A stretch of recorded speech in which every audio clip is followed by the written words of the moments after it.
to the game. Keep your mode on default, never change in any settings. They ground it like asphalt. People selling out for riches just to get an applause. Instead of standing for something different, critical cost. I'ma talk about the shit that people choose to ignore. Cause these people just flexing, they ain't even trying to rap no more. You can never leave behind what got you through the struggle or what got you through the grind. It's on the rise, the restore, and I can feel it. It's slowly coming back to the core of good music. Back when legends were spitting, this shit was different. It wasn't debates, if a bar was actually written. I'ma be creative, super innovative. I promise when I make it, I will never leave the basics. It comes back around a boomerang, a figure eight, a sonic boom, a 808, and anything we make is great. Making classics, 8x8 subliminal shots that we take is like the Allez. game that came out on the system. Vas-y, exactement. Allez, tout à l'heure. Alors,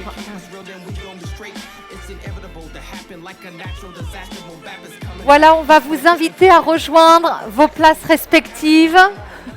Déjà, oui, déjà.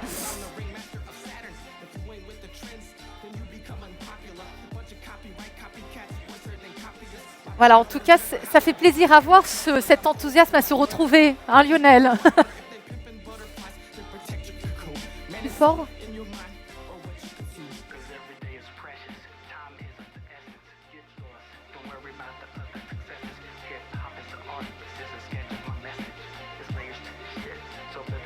Voilà, on va reprendre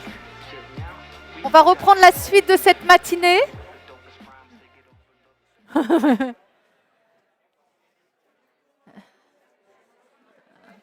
Allez, on va reprendre la suite de cette matinée pour pouvoir vous libérer à l'heure et pouvoir engager votre planning de la journée.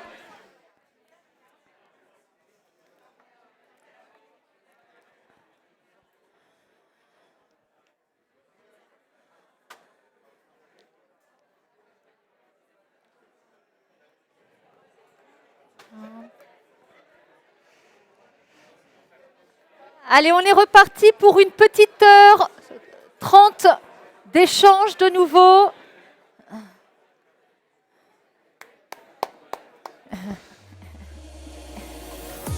Voilà.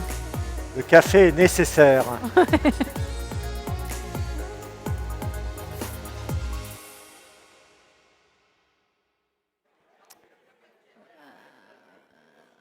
Voilà, et on comprend ô combien ce plaisir à se retrouver, voilà, après ces absences prolongées et répétées. Voilà, alors, voilà, j'invite les derniers à rejoindre les places. Voilà, pour qu'on puisse vous libérer à l'heure pour laquelle on s'est engagé auprès de vous. Je pense que nos amis à distance sont revenus. Oui. Alors j'espère que vous avez vous aussi une tasse de café. En tout cas, ici, il y a grand plaisir à tout l'écosystème à se retrouver. Effectivement, c'était le propos de cette matinée. Avec vous et pour vous, nous construisons la santé numérique de demain. Allez, les derniers, je vous invite à nous rejoindre. Voilà, on va reprendre l'échange et surtout pour permettre à la prochaine table ronde d'échanger avec sérénité et avec votre écoute. Voilà, évidemment, on accueille nos amis qui nous suivent à distance via l'application Zoom ou ceux qui nous rejoignent à la mi-temps de cette matinée d'échange. Cette conférence de rentrée, on le rappelle, de la e-santé qui est orchestrée évidemment avec l'ANS et par l'ANS. On va rappeler que, évidemment, c'est cette transformation numérique qui est au cœur de notre échange aujourd'hui, au cœur aussi de l'actualité sanitaire, et que pour déployer cette transformation numérique, évidemment, on évoque la feuille de route, le Ségur aussi du numérique en santé, mais aussi tous les référentiels, évidemment, mis en place par l'ANS. Alors désormais, tout l'objectif de cette deuxième partie de matinée, ça va être de transformer les ambitions numériques sur le terrain, dans la réalité du quotidien, et c'est justement tout l'enjeu de la troisième table ronde de cette matinée avec vous, Lionel. Effectivement, Charlotte, on a beaucoup parlé ce matin à travers les binômes, bien entendu, puisque là, on avait un retour pratico-pratique de gens qui font la santé numérique au quotidien, de gens qui la pratiquent, la diffusent. Et on a entendu parler tout à l'heure de métier, on a entendu parler de pratique, on a entendu parler de réalité, de besoins, de terrain. C'est effectivement ce qu'on va évoquer avec nos intervenants tout à l'heure, parce que c'est ce qui est pertinent pour développer les usages. Et donc, je vais appeler pour cette table ronde Isabelle Zablit, le docteur Jacques Lucas, Jean-Christophe Zerbini et le docteur Romain Troalen. Si vous voulez bien monter sur scène et prendre un micro.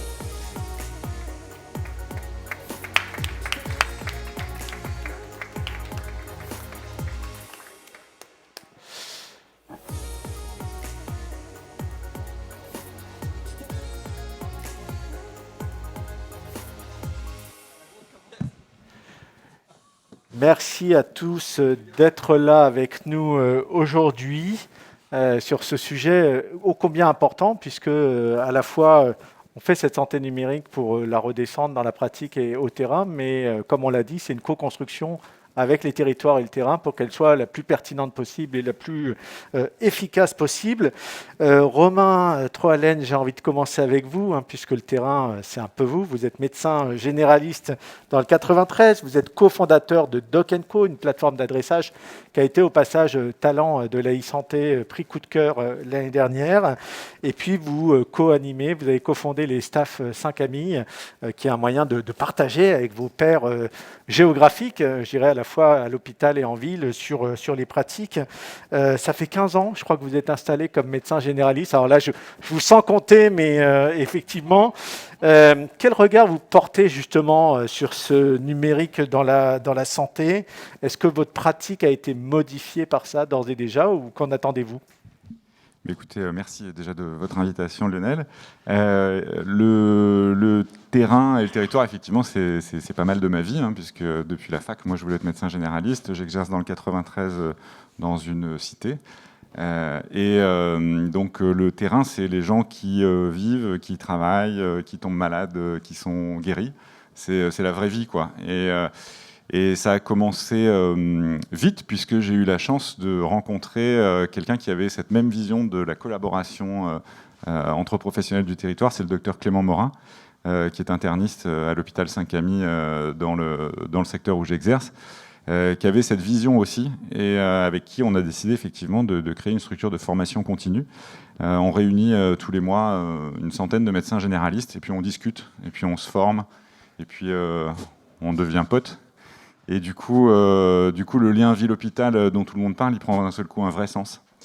Et c'est Clément qui finissait ses journées de réunion avec les poches pleines de petits courriers pour hospitaliser quelqu'un ou pour avoir un avis sur un truc, qui nous a fait dire qu'en fait, cette problématique du lien entre les professionnels de santé sur un territoire, de l'organisation du soin sur un territoire, c'était un problème essentiel pour les professionnels, et un problème essentiel pour les patients, parce qu'en fait, dès qu'il y a une bonne communication entre les professionnels, ça bénéficie à tout le monde, ça bénéficie au travail des pros, ça bénéficie à l'accès et à la rapidité des soins pour les patients, ça bénéficie aussi à nos comptables qui améliorent leurs chiffres. Donc voilà, c'est quelque chose qui nous a parlé. Et le numérique, pour ça, ça apporte énormément. Ça apporte énormément. La crise de la Covid, il y avait déjà une initiation qui était faite, puis la crise de la Covid a tout emporté, parce qu'il a fallu s'organiser autrement. Et donc, on a vu surgir beaucoup de solutions qui sont devenues très vite efficaces. Des solutions qui venaient d'en haut, et puis des solutions qui venaient d'en bas. Des gens qui vivaient les problèmes, qui sont souvent les mieux à même pour les identifier, puis proposer des solutions, ou en tout cas dire cette solution-là, elle est bonne, ou cette solution-là, elle n'est pas bonne. Et c'est comme ça qu'est né Doc & Co. Les solutions qui viennent d'en bas, ça on le garde pour tout à l'heure, parce que c'est tout le propos effectivement de cette table ronde. On parlait tout à l'heure dans la table sur le médico-social de casser les silos.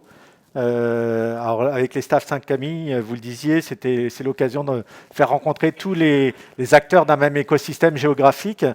Pourquoi c'est important de casser les silos et de le faire en proximité géographique? Parce qu'on est tous dans le même bain, et qu'on a tous les mêmes problèmes. Et que surtout, on a tous fait ce métier pour trouver les mêmes solutions. On est là. Je pense qu'on a tous voulu faire ça pour apporter quelque chose aux gens avec qui on vit, à nos familles. et à nos amis, où voilà, on essaie d'apporter quelque chose. Guérir, ça a quand même un sens particulier. Et ça, on ne peut pas le faire tout seul. On ne peut plus le faire tout seul aujourd'hui. Il y a des exigences au plan de la sécurité ou de la compétence qui ne permettent plus de faire les choses tout seul.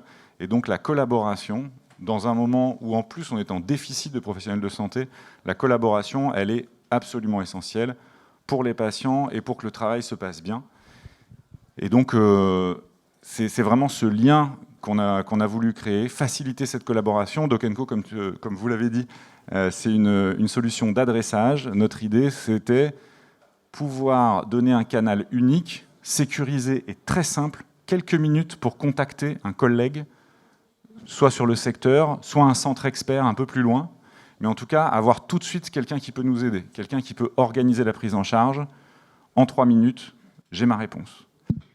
Et d'un seul coup, voilà, on est vraiment dans le même bain. Les silos, c'est, comme vous le disiez, ça peut être la confrontation, parfois malheureusement, entre la ville et l'hôpital, mais aussi avec le médico-social, qui est souvent un petit peu isolé, et que pourtant, la santé, c'est un bien-être physique, mental et sociétal.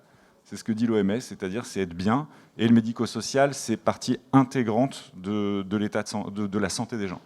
Donc, c'est vraiment un lien qui est essentiel à faire entre tous ces domaines pour que ce soit fluide, au bénéfice du patient et au bénéfice de la santé mentale des professionnels de santé également. Ce qui n'est pas à négliger. Jean-Christophe Zerbini, je pense que ce que vient de dire Romain doit résonner pour vous, puisque c'est ce que vous faites aussi beaucoup au quotidien. Vous dirigez le GIP e-santé Occitanie. Vous êtes président du Collège des Grades. Alors, je rappelle, le groupement régional d'appui au développement de la e-santé. C'est important pour vous de justement coller aux réalités du terrain, du territoire. Est-ce que justement c'est quelque chose qui tombe d'en haut? Est-ce qu'on think global, acte local? C'est ça le principe aujourd'hui de la e-santé ou de la santé numérique en France? Si je vous contredis, là, j'ai rien compris à ma mission. Donc, je vais peut-être pas commencer comme ça.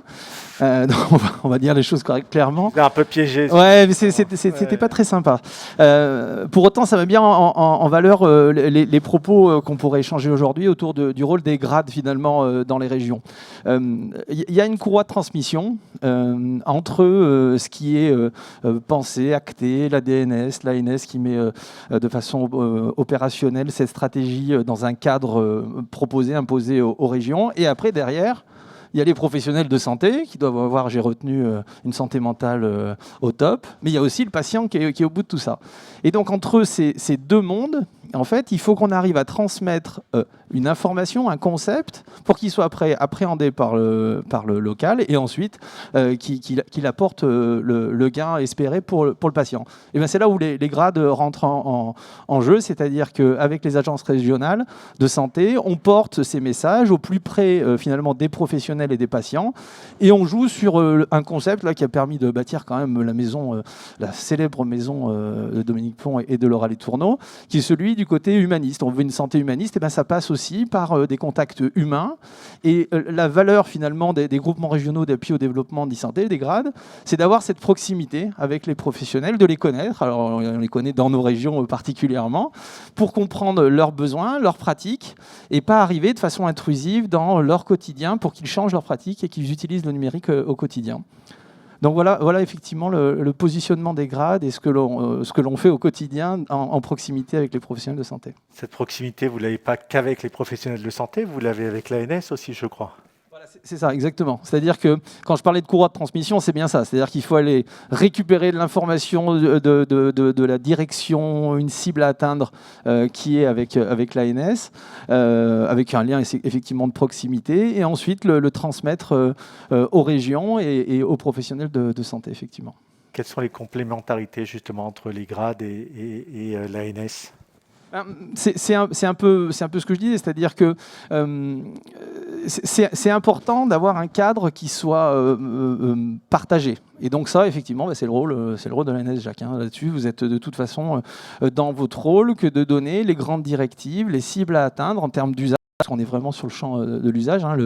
l'outil numérique par lui-même, c'est très bien, parce que ça permet d'intégrer l'usage, mais c'est vraiment comment tout ça rentre dans le quotidien des professionnels. Et ensuite, de façon opérationnelle sur le terrain, nous, on a cette proximité, on a dans nos équipes des animateurs de territoire qui sont là justement pour être localisés, identifiés par les professionnels, pour être la porte d'entrée et les questions qui peuvent être posées par les professionnels de santé, mais aussi les industriels.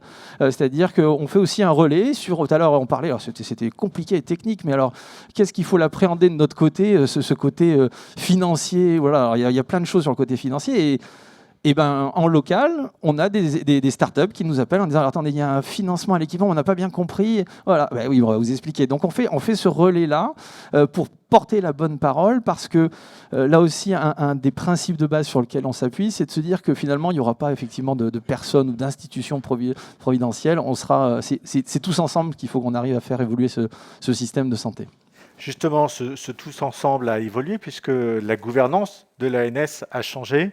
Et je crois que désormais, les ARS et les grades en font partie, c'est ça ? C'est ça, c'est pas que des mots en fait. C'est-à-dire qu'il y a eu une bonne idée, Annie, Jacques, d'ouvrir cette gouvernance. Historiquement, l'ANS avait ses membres historiques, l'État, CNSA et Assurance Maladie. Et l'ouverture finalement de cette gouvernance auprès des agences régionales de santé et des grades, en ouvrant ces deux collèges, permet de, j'allais dire, rentrer dans les tables de négociation, mais c'est presque ça. C'est-à-dire qu'on est au bon moment, au bon endroit, pour pouvoir ensemble se dire que les planifications de ces chantiers colossaux qui sont envisagés sur l'e-santé, eh bien, ils sont partagés avec le terrain, avec la réalité de ce qui nous est remonté des professionnels de santé. Merci beaucoup. Docteur Jacques Lucas, donc on vous a vu tout à l'heure, je rappelle que vous êtes le président de l'ANS. Jean-Christophe Zerbini nous l'a rappelé, effectivement, cette modification de gouvernance constitutive intégrant les ARS et les grades. Est-ce que c'est une manière pour l'agence de renforcer sa proximité avec les territoires et le terrain ?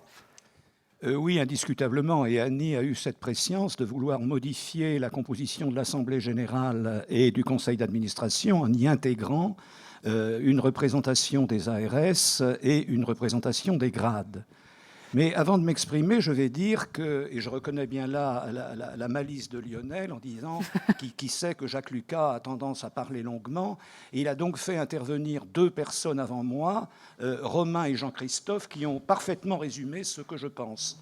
Comme quoi, faut être stratège. J'en suis très heureux. Et je suis particulièrement heureux de ce que Romain a dit, puisque c'est un médecin généraliste et on ne peut pas être plus proche du terrain et des réalités qu'un médecin généraliste en activité, et en plus en lien avec une structure hospitalière. Donc c'est vraiment, le numérique doit faciliter les coopérations entre les professionnels de santé. Je l'ai déjà dit ce matin, mais il faut le répéter. Actuellement, on parle beaucoup, historiquement, du colloque singulier. J'ai toujours trouvé ça extraordinaire comme propos, un colloque singulier. Quand je parle avec Jean-Christophe, je ne dis pas « nous faisons un colloque, cher ami », nous dialoguons. Donc je pense que le patient, il est dans une relation de confiance avec le médecin, mais également dans une relation de confiance avec les autres professionnels de santé qui le prennent en charge. Donc il faut bien évidemment parler du secret. Mais le secret médical n'est pas le secret du médecin. Le secret médical, il couvre et il protège les données de santé et même d'ailleurs les données d'environnement d'une personne, et c'est bien cette personne qui doit être au centre du dispositif, ce que je disais ce matin, les utilisateurs finaux. Alors la santé numérique contribue bien sûr à cette cohésion dans l'équipe de prise en charge, comme tu l'as bien démontré, notamment à travers un développement informatique. Alors, il faut que il y a le haut et le bas. En fait, je trouve qu'il faut que le haut et le bas se rejoignent, c'est-à-dire qu'il n'y a plus de haut et il n'y a plus de bas. Et l'objectif politique, l'objectif du ministère et l'objectif de la stratégie est bien évidemment d'élaborer un certain nombre de référentiels, ce que fait l'agence, et de laisser ensuite aux réalités territoriales et aux réalités du terrain le soin de développer des outils qui sont d'origine publique ou qui sont d'origine privée, sous la réserve de respecter les référentiels qui, vous l'avez entendu dans la matinée, deviendront très certainement opposables. Parce que quand c'est une référence à laquelle on n'est pas obligé de se référer, la référence finalement ne sert pas à grand-chose. Il faut rendre une opposabilité. Il y a actuellement, pour faire avancer la santé numérique, puisque c'est quand même le rôle des grades, une action pédagogique extrêmement importante vers les professionnels de terrain. Parce qu'il y a des professionnels qui ont été attirés par le numérique, qui l'ont expérimenté, mais qui vivent encore dans un petit cercle où, comme tu le dis, on devient pote et on reconstruit le monde avec un petit groupe, finalement. Mais le monde, pendant ce temps-là, il peut évoluer de son propre chef, parfois de façon désordonnée, sans se référer à des experts de terrain. C'est vraiment là le problème. Et donc un autre aspect de la gouvernance, si je puis dire, c'est de constituer un cercle des professionnels, ce que l'agence a commencé à faire d'ailleurs en coopérant avec les organisations professionnelles, les ordres professionnels, les organisations syndicales représentatives, les CNP, enfin il y en a de multiples, mais il faut également que des médecins de terrain, indépendamment de leur sensibilité syndicale pour le milieu libéral en tout cas, coopèrent à la construction de la e-santé. Donc ce cercle, et il y en a beaucoup. Et en particulier, je note qu'il y a beaucoup de jeunes professionnels de santé qui veulent s'impliquer. Moi, je reçois quotidiennement, pratiquement, des points contacts. Nous allons donc élargir ce cercle parce qu'il faut faire, et l'essentiel est de faire de la pédagogie. Mais la pédagogie, j'en aurais terminé, ça ne consiste pas à raconter des belles histoires théoriques. Ça consiste, c'est pas dans le discours en disant « Regardez, demain, c'est merveilleux, avec le numérique, on rasera gratis ». Il faut que ça corresponde à des besoins extrêmement concrets. Il faut donc s'inspirer. Et c'est, Jean-Christophe l'a dit très bien, c'est le rôle des grades que d'avoir cette action de façon coordonnée. Et comme il l'a dit très bien également, avec les industriels. Il ne se fera rien sans les industriels. Mais les industriels peuvent développer des structures qui vont être merveilleuses. Néanmoins, et nous en avons une expérience à travers quand même un certain nombre de ce qu'il faut bien appeler des échecs, parce que ça ne correspond pas à une appropriation par le terrain, ni par les professionnels, ni par les usagers. Et je suis également persuadé qu'il faut s'appuyer résolument sur les associations de patients et sur les citoyens qui ont véritablement une volonté à travers ce qu'ils disent d'ailleurs. Voilà. Et je vais participer ce dimanche, vous voyez que les activités du président de l'agence ne comportent pas non plus de week-end, à un atelier citoyen où l'expert, parce qu'on va m'appeler comme ça à l'occasion, où l'expert va apporter son point de vue, mais ce sont des citoyens qui vont également apporter le leur. Et il faut entendre l'inquiétude des citoyens. Et la crise que nous traversons actuellement en est une excellente illustration. Si on n'entend pas les inquiétudes, on n'apporte pas les bonnes réponses. Il n'y a jamais de questions idiotes, y compris sur le numérique. Par contre, les réponses le sont parfois, ou en tout cas à côté de la plaque. Merci beaucoup, Jacques. Même en vous coupant l'herbe sous le pied, vous arrivez quand même à prendre le temps. Je vais passer à votre voisine Isabelle Zablit. Vous êtes directrice de projet Europe et international à la DNS. Donc, cette question d'adapter le global au local, elle était importante de regarder pas seulement au niveau du territoire national, mais aussi plus largement au niveau européen. On est à la veille bientôt de prendre justement la tête de l'Europe, la France, dans quelques semaines. Normalement, la santé, c'est pas du tout une prérogative de l'Europe, même si cette crise sanitaire a montré qu'il y a des choses qui devaient et qui pouvaient être faites. Quels sont les enjeux ? Alors, les enjeux, ils sont justement importants. On a parlé de Think Global, Act Local, et on est en plein dedans, j'allais dire. Et la crise sanitaire, oui, effectivement, l'a montré. Alors, on avait un cadre de fonctionnement pour la e-santé en Europe qui était quand même existant, préexistant, et qui fonctionne depuis plusieurs années avec un engagement fort de l'ANS sur les projets européens, qui ne s'est pas encore vu parce ça a mis du temps à maturer, mais qui maintenant vont prendre beaucoup de visibilité.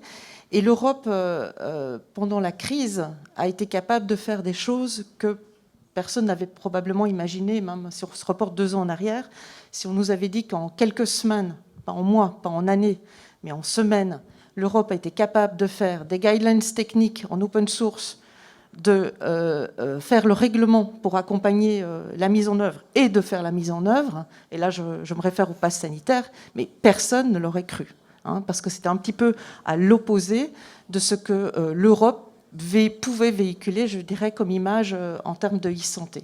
Et là, on a une démonstration. Alors, le cas du pass sanitaire peut paraître simple, mais il a été quand même assez complexe à faire. Hein, et pour preuve en est les nombreuses heures de réunion que de nombreuses personnes ici ont passées sur le sujet.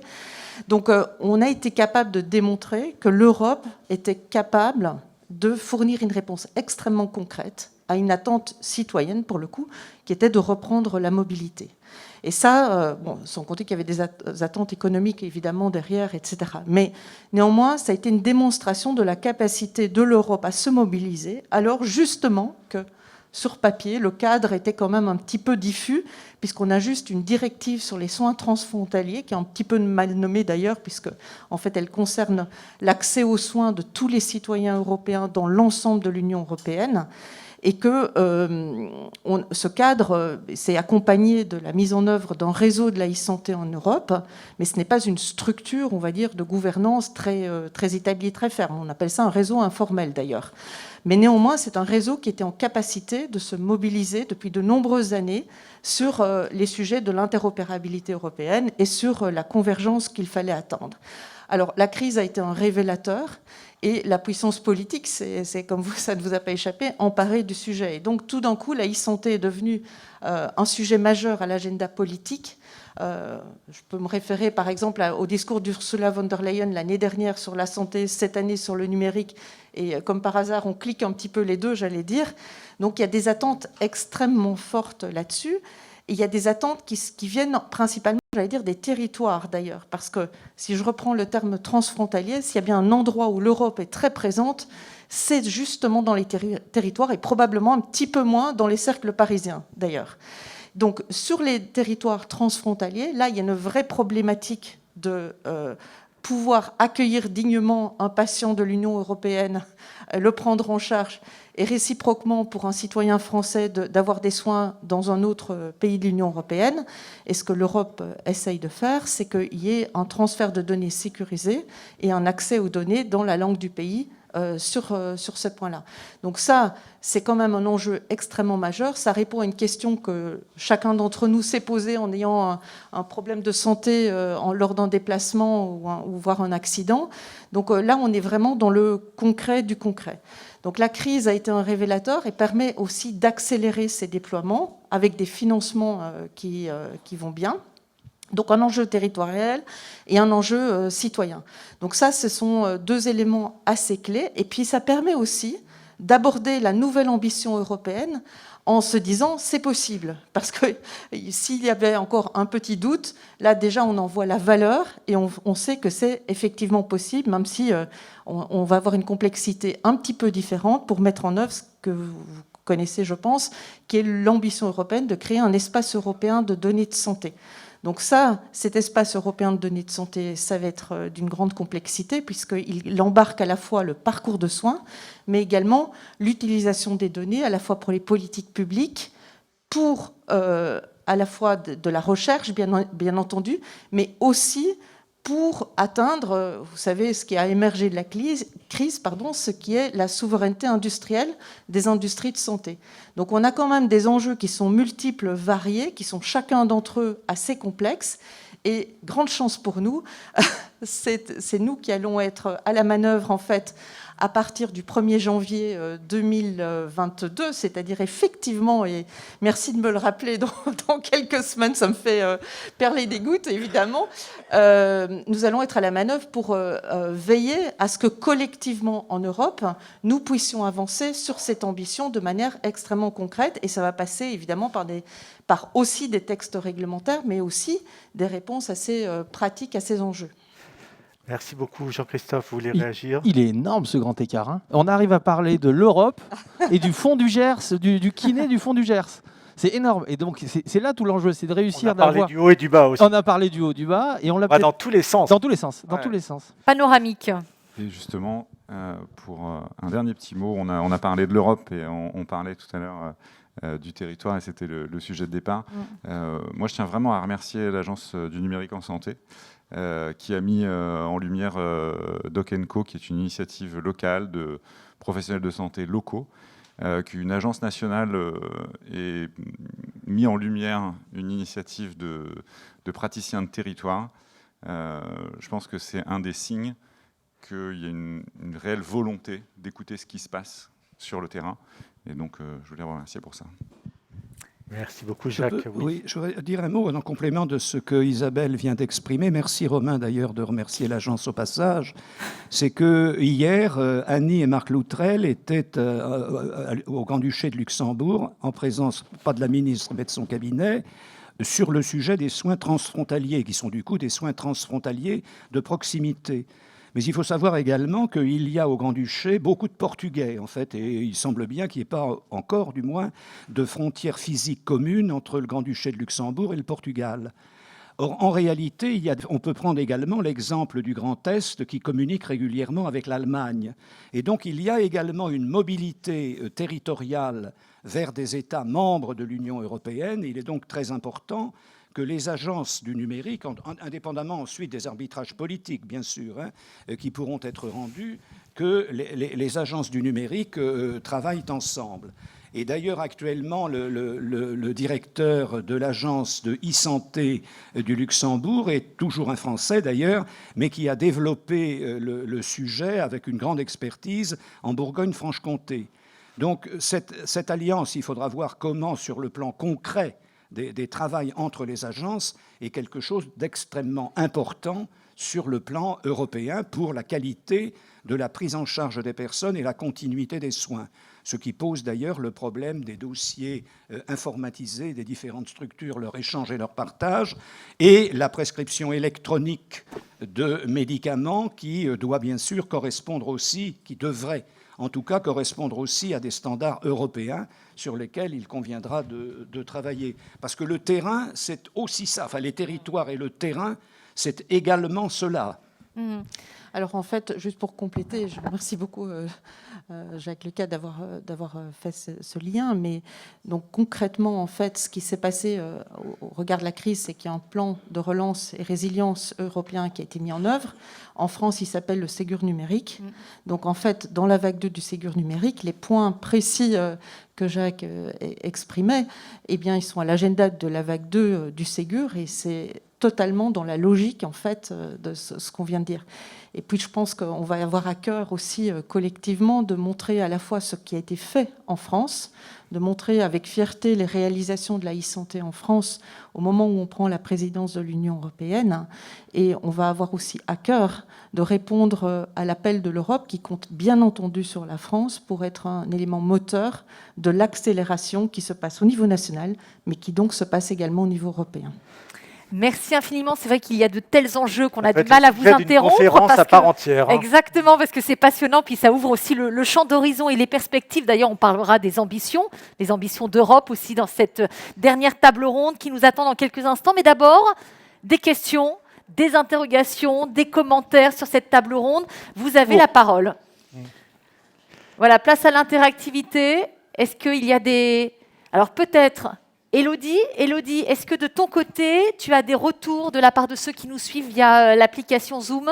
Alors, pas de questions, juste une remarque. Merci beaucoup à Jacques pour son implication et pour l'importance qu'il donne aux questions posées par les citoyens en cette période. Je pense. Alors, pas de questions, pas de commentaires. On passe à la suite. On va rattraper un petit peu de notre retard pour ce matin. Merci à tous nos intervenants. Je vous laisse rejoindre vos places et rendre les micros. On peut effectivement vous applaudir. On a bien vu que quel que soit le niveau du GERS, du national, de l'Europe, la réalité des parcours et des situations est à considérer pour construire cette cette santé numérique et répondre au mieux aux besoins, développer les usages, la qualité des soins, toujours dans l'idée du mieux soigner, qui est quand même l'objectif de tout ça. La réalité du terrain, on l'a vécu depuis 1 an et demi et on est ravis de se retrouver, même si on est encore un petit peu masqué pour le moment. Cette réalité-là, elle va réunir nos 2 derniers binômes, puisqu'ils ont tous les deux, à leur façon, répondu à une problématique soudaine, massive, qui est celle de la pandémie, qui a mis à mal notre système de santé. On va parler à la fois de télésanté et à la fois de l'identité des professionnels de santé, donc avec nos 2 binômes, et montrer la capacité d'adaptation de notre système de santé justement à ces nouveaux défis. Voilà, et pour ceux qui nous ont rejoints à la mi-temps, voilà, au moment de la pause, juste rappeler un petit peu le principe de ces binômes. 10 minutes top chrono pour aller à l'essentiel, pour expliquer, convaincre et fédérer. Et justement, Lionel, vous le disiez, le prochain sujet est probablement un des principaux usages de la e-santé, c'est la télémédecine. Alors, elle est encadrée depuis la loi HPST de 2009. Le nombre de consultations prises en charge par l'assurance maladie depuis septembre 2018 est passé quand même de 75 000 en 2019 à plus de 19 millions en 2020. Autant dire qu'on est sur un sujet essentiel. Télésoins, téléexpertise, télésurveillance. On parle désormais de la télésanté au service de tous. Et pour échanger sur le sujet, merci d'accueillir Christophe Gouel et Yann Maël Ledouarin.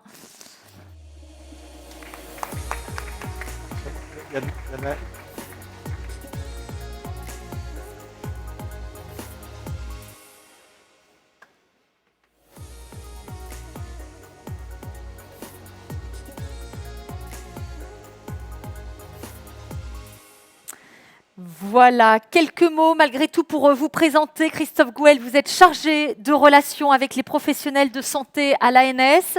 Yann Maël Ledouarin, vous êtes adjoint au chef du bureau coopération et contractualisation au ministère des Solidarités et de la Santé. Vous êtes prêts ? Ah oui, ils sont prêts. Hein. Ouais. Pour 10 minutes top chrono, voilà, oui, la parole est à vous.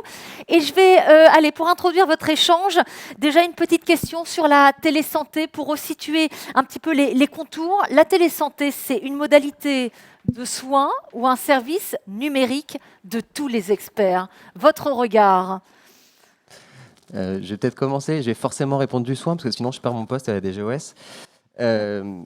À la DGOS, pour nous, et c'est comme ça qu'on travaille tous les jours, notre optique, c'est de faire de la télésanté une modalité de soins comme une autre. Et je pense que j'aurais réussi mon travail depuis quelques années au ministère. Le jour où on ne parlera plus de télésanté, mais on parlera de santé tout court, de médecine, de consultation, de autre chose, de suivi, mais plus de télé quelque chose. Donc pour moi, c'est vraiment du soin. Et j'ai quelques exemples. Déjà, ce qui s'est passé pendant la crise. Si pendant la crise, la télésanté a été aussi utile, c'est parce que c'est du soin et que ça nous a permis d'éviter les ruptures de parcours de soins, de continuer à prendre en charge nos patients, de les prendre en charge tout court pour les patients Covid, et c'est bien parce que c'est du soin que ça a été aussi utile pendant la crise.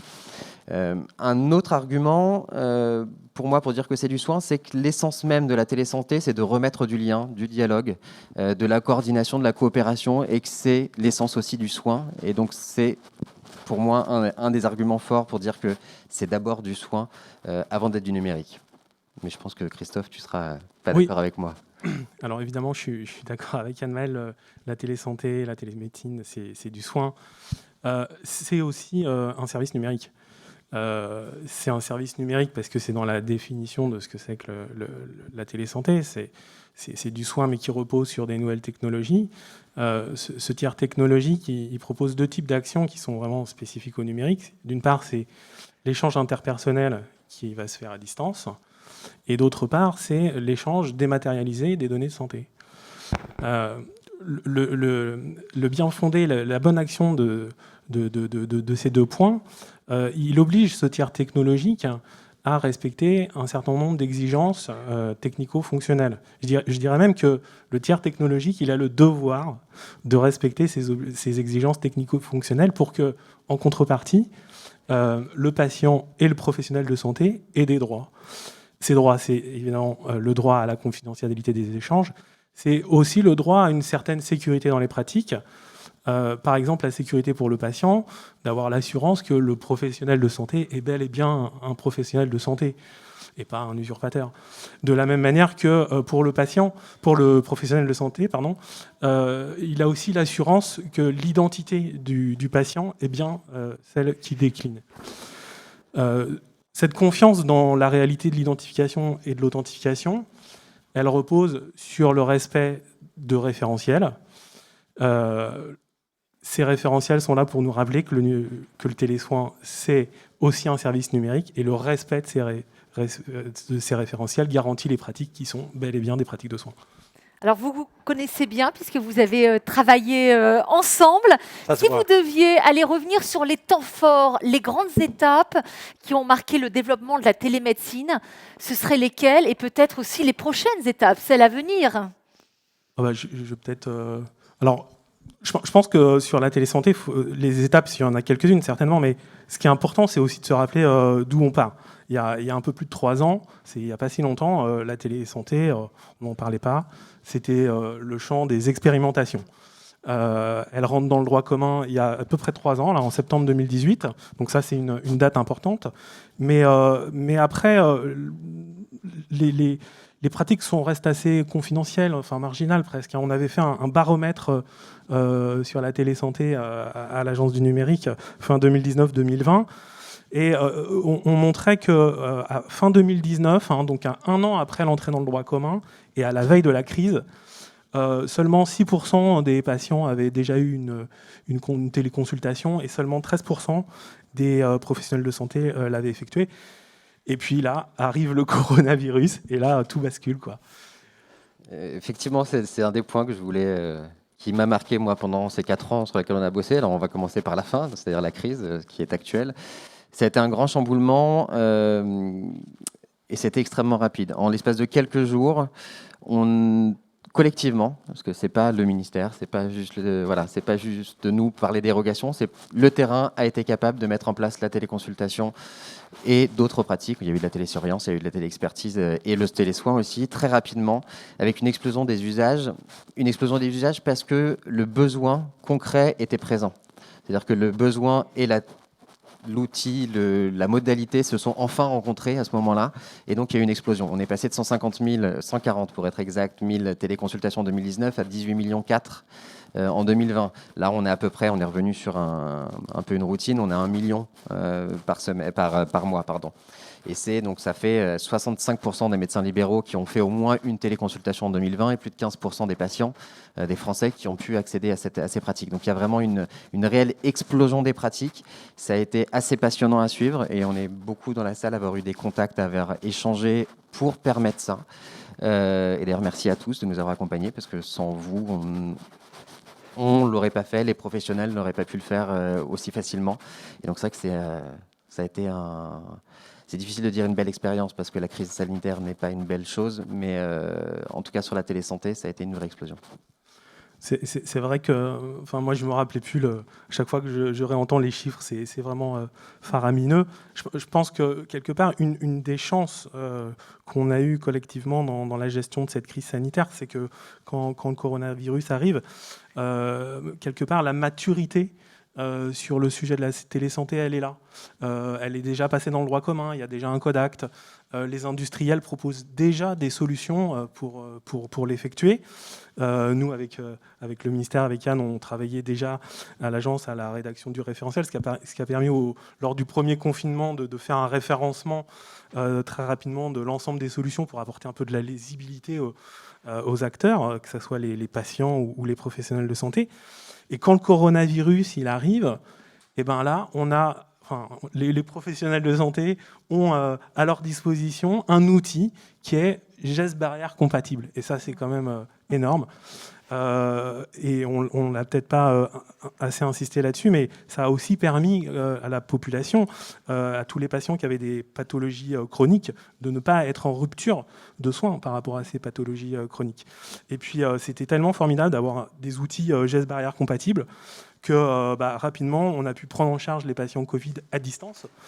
Et là, c'est le début du télésuivi, c'est le passage de la téléconsultation au télésoin, et ça va très vite, quoi. Le télésoin, effectivement, c'est une autre très belle étape de ces dernières années. Depuis 2010, donc ça fait 11 ans, on parlait que de télémédecine, donc médecin, sage-femme, chirurgien, dentiste. Et enfin, depuis 2019, on a ouvert ces pratiques à distance à 18 nouveaux professionnels de santé, donc tous les paramédicaux et les pharmaciens, ce qui est assez énorme. Je pense que tout le monde l'attendait.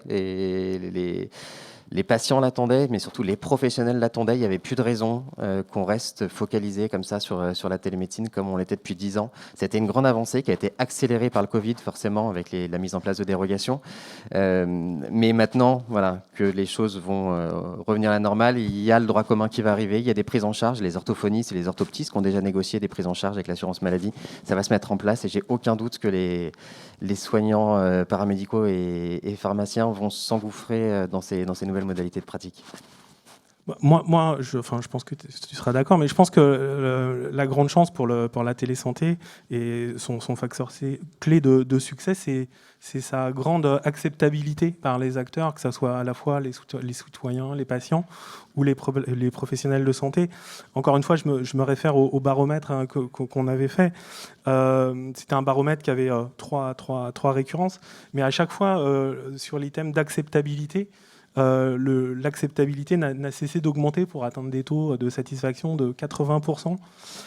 Et ce qui était mis en avant à chaque fois, c'est ça fait gagner du temps pour les patients, ça fait gagner du temps pour les professionnels de santé, ça permet de reconnecter les territoires sous-denses en professionnels de santé.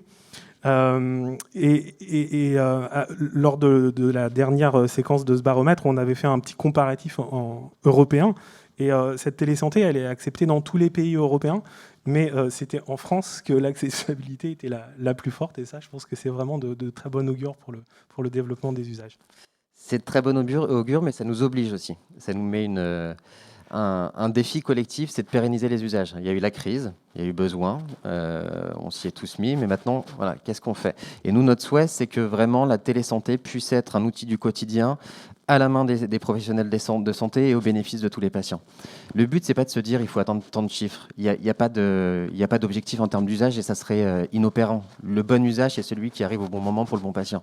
Il n'y a pas d'objectif chiffré. Notre objectif, c'est vraiment que tous les professionnels de santé puissent se saisir de ces modalités de pratique et que tous les patients puissent y avoir accès quand ils en ont besoin.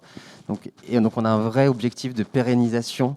Là, les professionnels sont prêts, c'est le bon moment, le terreau est là, il faut qu'on pérennise, et pour ça, il faut accompagner, il faut former, il faut qu'on continue à travailler ensemble, Christophe, et j'ai pas de doute que vous avez pas mal de choses dans les cartons pour continuer à pérenniser ça, mais on a un gros défi. Oui, c'est sûr que la télésanté reste un sujet sur lequel est fortement mobilisée notre agence. Mais je pense que pour faire le lien avec ce qui s'est dit et la première table ronde, tout ce qui se passe sur le Ségur, la télésanté ne fait pas proprement partie du Ségur numérique. Mais je pense que tous les travaux qui sont actuellement effectués dans le cadre du Ségur numérique pour permettre aux industriels de proposer des solutions référencées Ségur sur lesquelles vont être actualisés tous les enjeux autour des outils socles, que ce soit l'INS dont nous a parlé Elsa, ProSanté Connect, l'envoi de documents par la messagerie sécurisée ou dans le DMP. Je pense que très rapidement et indirectement, tous ces travaux vont bénéficier au secteur de la télésanté. Si on prend le sujet dont parlait Elsa sur l'identité numérique de santé, l'INS, c'est évident qu'un sujet qui est aussi fondamental pour l'identité-vigilance des patients, ce sujet va très vite être pris en compte par les éditeurs de logiciels du monde de la télésanté. Quand on voit le succès du service ProSanté Connect, par exemple, il n'est pas aberrant de se dire que dans un proche futur, les professionnels de santé, grâce à leur ICPS, pourront s'appuyer sur ce service pour se connecter à leurs outils de télésanté. C'est déjà parfait, hein, c'est déjà parfait. Ouais, et puis ce qu'on fait plus directement, je dirais que plus directement, on a produit un référentiel sur la téléconsultation, ensuite on en a produit un sur le télésoin. Donc là, prochainement, je pense que ce sera en début d'année 2022, on va produire un référentiel sur la télésurveillance. Mais je crois qu'en termes de télésurveillance, c'est toi qui dois avoir les infos les plus fraîches. Bon, alors pour rattraper le temps, je ne vais pas pouvoir dire grand-chose, mais je suis désolé, ça va juste être du teasing. Non, c'est que c'est un des gros chantiers sur lequel on travaille en ce moment et qui représente une nouvelle page complète, je pense, à la fois pour la télésanté, pour le numérique, mais aussi plus largement pour les pratiques de soins, parce que je pense que ça va avoir un impact sur les pratiques, sur la façon dont travaillent entre eux les secteurs et les différents professionnels de santé assez énorme, c'est la télésurveillance. On y croit tellement collectivement qu'il y a une mesure Ségur et qu'il y a une mesure dans le plan Innovation Santé 2030 qui réaffirme l'intérêt de la télésurveillance et la nécessité de passer des expérimentations à une prise en charge de droit commun. Il y a un intérêt énorme pour les soignants, pour mieux travailler ensemble, collectivement, et pour les patients surtout, pour être mieux pris en charge au bon moment. Des énormes attentes. Donc on travaille dessus, il y a des engagements, c'est juste du teasing à cette heure-ci, vous aurez plus de... Et on commence à avoir des choses passer, notamment dans le cadre de la LFSS 2022. Mais voilà, juste pour vous dire, ça arrivera en 2022 et on y travaille fortement et collectivement. Merci infiniment à vous deux, voilà, pour ce beau dossier à accompagner pour son devenir. Merci. On vous laisse rejoindre la salle et on va désormais poursuivre avec le 6e et dernier binôme de cette matinée. Effectivement, alors Christophe l'a un peu dévoilé. Alors moi, je suis ravi qu'il parle d'activité gestes barrières compatibles. Moi, c'est une activité ma vie et mon envie compatible, la télésanté. Et c'est vrai que je suis ravi d'avoir mon MG en consultation. Alors on l'a vu, on se rappelle, pendant cette crise sanitaire, il y a eu de nombreux défis qu'il a fallu relever aussi. Et parmi ces défis, il y a eu le dépistage et puis après la vaccination, c'est-à-dire d'arriver à répondre de façon massive et rapide à un enjeu, tout en s'assurant à tout moment de la présence d'un professionnels de santé authentifiés. C'est tout l'enjeu de ProSanté Connect et de ICPS. Je vais appeler effectivement Nathaël Renaud et Nadège Brouillet à venir nous rejoindre sur scène pour nous parler des nouveaux usages grâce à ICPS.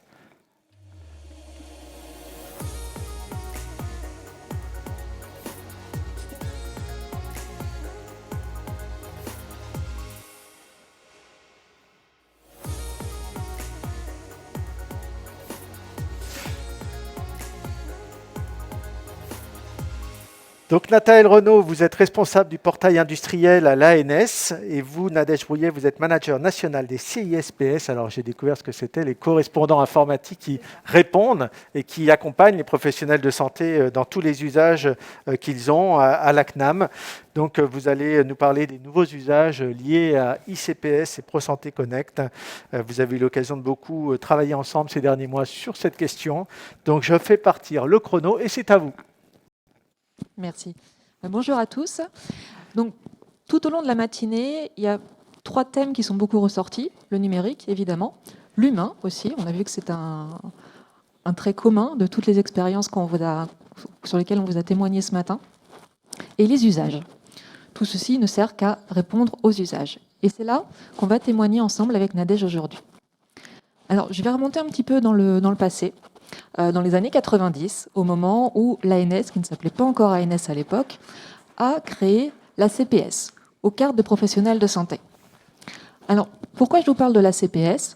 Parce qu'à l'époque, c'était quelque chose de complètement nouveau, et ça a permis de répondre à un usage qui arrivait à ce moment-là, et qui était de dématérialiser les fameuses feuilles marron que les plus anciens d'entre nous connaissent.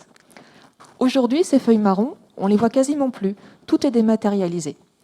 Et ce qui est très intéressant, c'est que c'est complètement normal pour chacun d'entre nous. C'est vraiment devenu la situation usuelle, aussi bien pour les professionnels de santé que pour les patients que nous sommes. Alors, évidemment, depuis les années 90, le monde a évolué, les attentes des patients et des professionnels de santé aussi. Et donc maintenant, on a besoin de leur proposer des solutions qui répondent à leurs nouveaux usages et à leurs nouveaux besoins. Ces solutions, elles doivent être accessibles en mobilité, partout où qu'ils soient. Elles doivent permettre d'accéder aux données de santé tout en les protégeant. Et elles doivent permettre de fluidifier l'acte de soin. Et c'est comme ça qu'on a inventé l'ICPS et ProSanté Connect.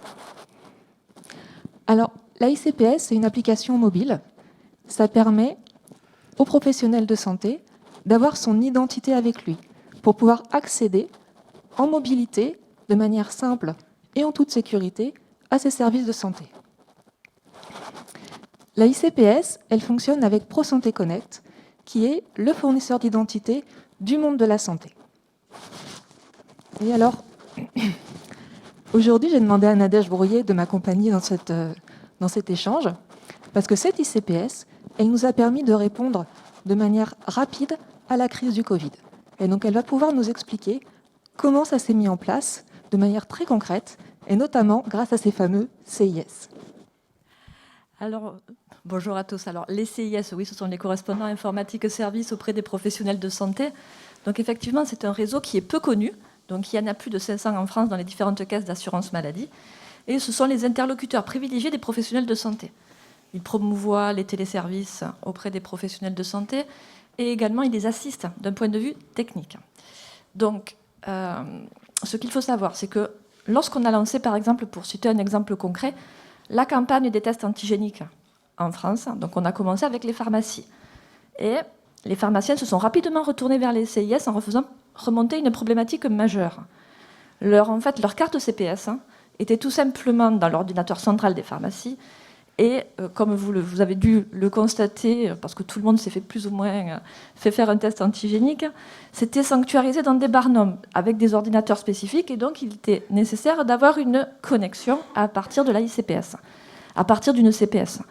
Et donc, la problématique, la CPS n'étant pas dupliquée, il a fallu trouver un palliatif assez rapidement. Et donc, la nécessité de déployer des ICPS a rapidement émergé. Donc, grâce à cette remontée, on a pu pallier, je dirais, à cette problématique assez vite. L'ANS s'est extrêmement mobilisée. Et d'ailleurs, à cette occasion, ce qui a été très intéressant, c'est qu'on a mis en place une mutualisation très intéressante, et un étroit partenariat avec l'ANS, puisque les CIS, en fait, ont aidé l'ANS qui a formé nos CIS. Donc, on a fait, en fait, je dirais, un gain en efficience avec un partage des connaissances et des compétences qui a été extrêmement, pour le coup, prolifique, et ça s'est vu sur le terrain, puisque les CIS ont pu aider les pharmaciens à saisir dans l'application CIDEP, qui n'est pas une application de l'assurance maladie, ont permis de créer des comptes auprès des pharmaciens. Et l'ANS s'est extrêmement mobilisée, puisque Nathalie, notamment, a mis en place des formations pour nos CIS tous les mardis après-midi. Raphaël Beaufray, qui participait notamment à la première table ronde, a mis en place des webinaires avec le recueil de toutes les interrogations des pharmaciens et de différents professionnels de santé pendant la crise. Et on a vu qu'on a mis en place donc des processus un petit peu nouveaux avec une synergie extrêmement importante avec l'ANS et qui s'est traduit favorablement quand même dans un contexte de crise sanitaire très important. Donc ce que vous voyez à travers cet exemple vraiment très concret et qui nous touche tous, c'est que quand on allie le numérique et l'humain, on est capable d'apporter cette réponse aux nouveaux usages qui évoluent sans cesse et qui vont continuer à évoluer. Et c'est là qu'est notre rôle. Et on est capable d'apporter des solutions qui soient à la fois rapides et pragmatiques pour aider ces professionnels de santé. La ICPS, c'est un exemple qui nous sert à illustrer ce principe aujourd'hui, mais c'est vraiment un exemple de l'ensemble du numérique en santé et de ce vers quoi on veut tendre. Voilà, c'était ce qu'on voulait partager aujourd'hui. Merci à tous. Merci. Merci mesdames. Bravo pour cet éclairage très très clair. Ça ouvre la porte à plein d'ambitions, tout ce qu'on a vu depuis ce matin. Et je crois qu'on va conclure avec notre dernière table ronde sur le sujet. Exactement, c'est tout l'enjeu de cette prochaine et dernière table ronde. Ouvrir l'horizon, ouvrir le champ des possibles, afficher les ambitions de la santé numérique, de grandes et belles ambitions, surtout depuis le lancement de la feuille de route du numérique en santé. On va le voir, d'ailleurs on l'a déjà évoqué, des chantiers ambitieux, structurants, des engagements qui sont aussi respectés. Il y a aussi la crise sanitaire qui a accéléré le déploiement. Et enfin, il y a l'espace numérique en santé, Mon Espace Santé, dont le lancement est prévu début 2022, c'est demain. Voilà, on y est. Alors pour faire un point à date et nous projeter sur ces grands projets, merci d'accueillir Laura Letourneau, professeur Roman Hossein Kanzari, professeur Antoine Ténière et Marc Loutrel.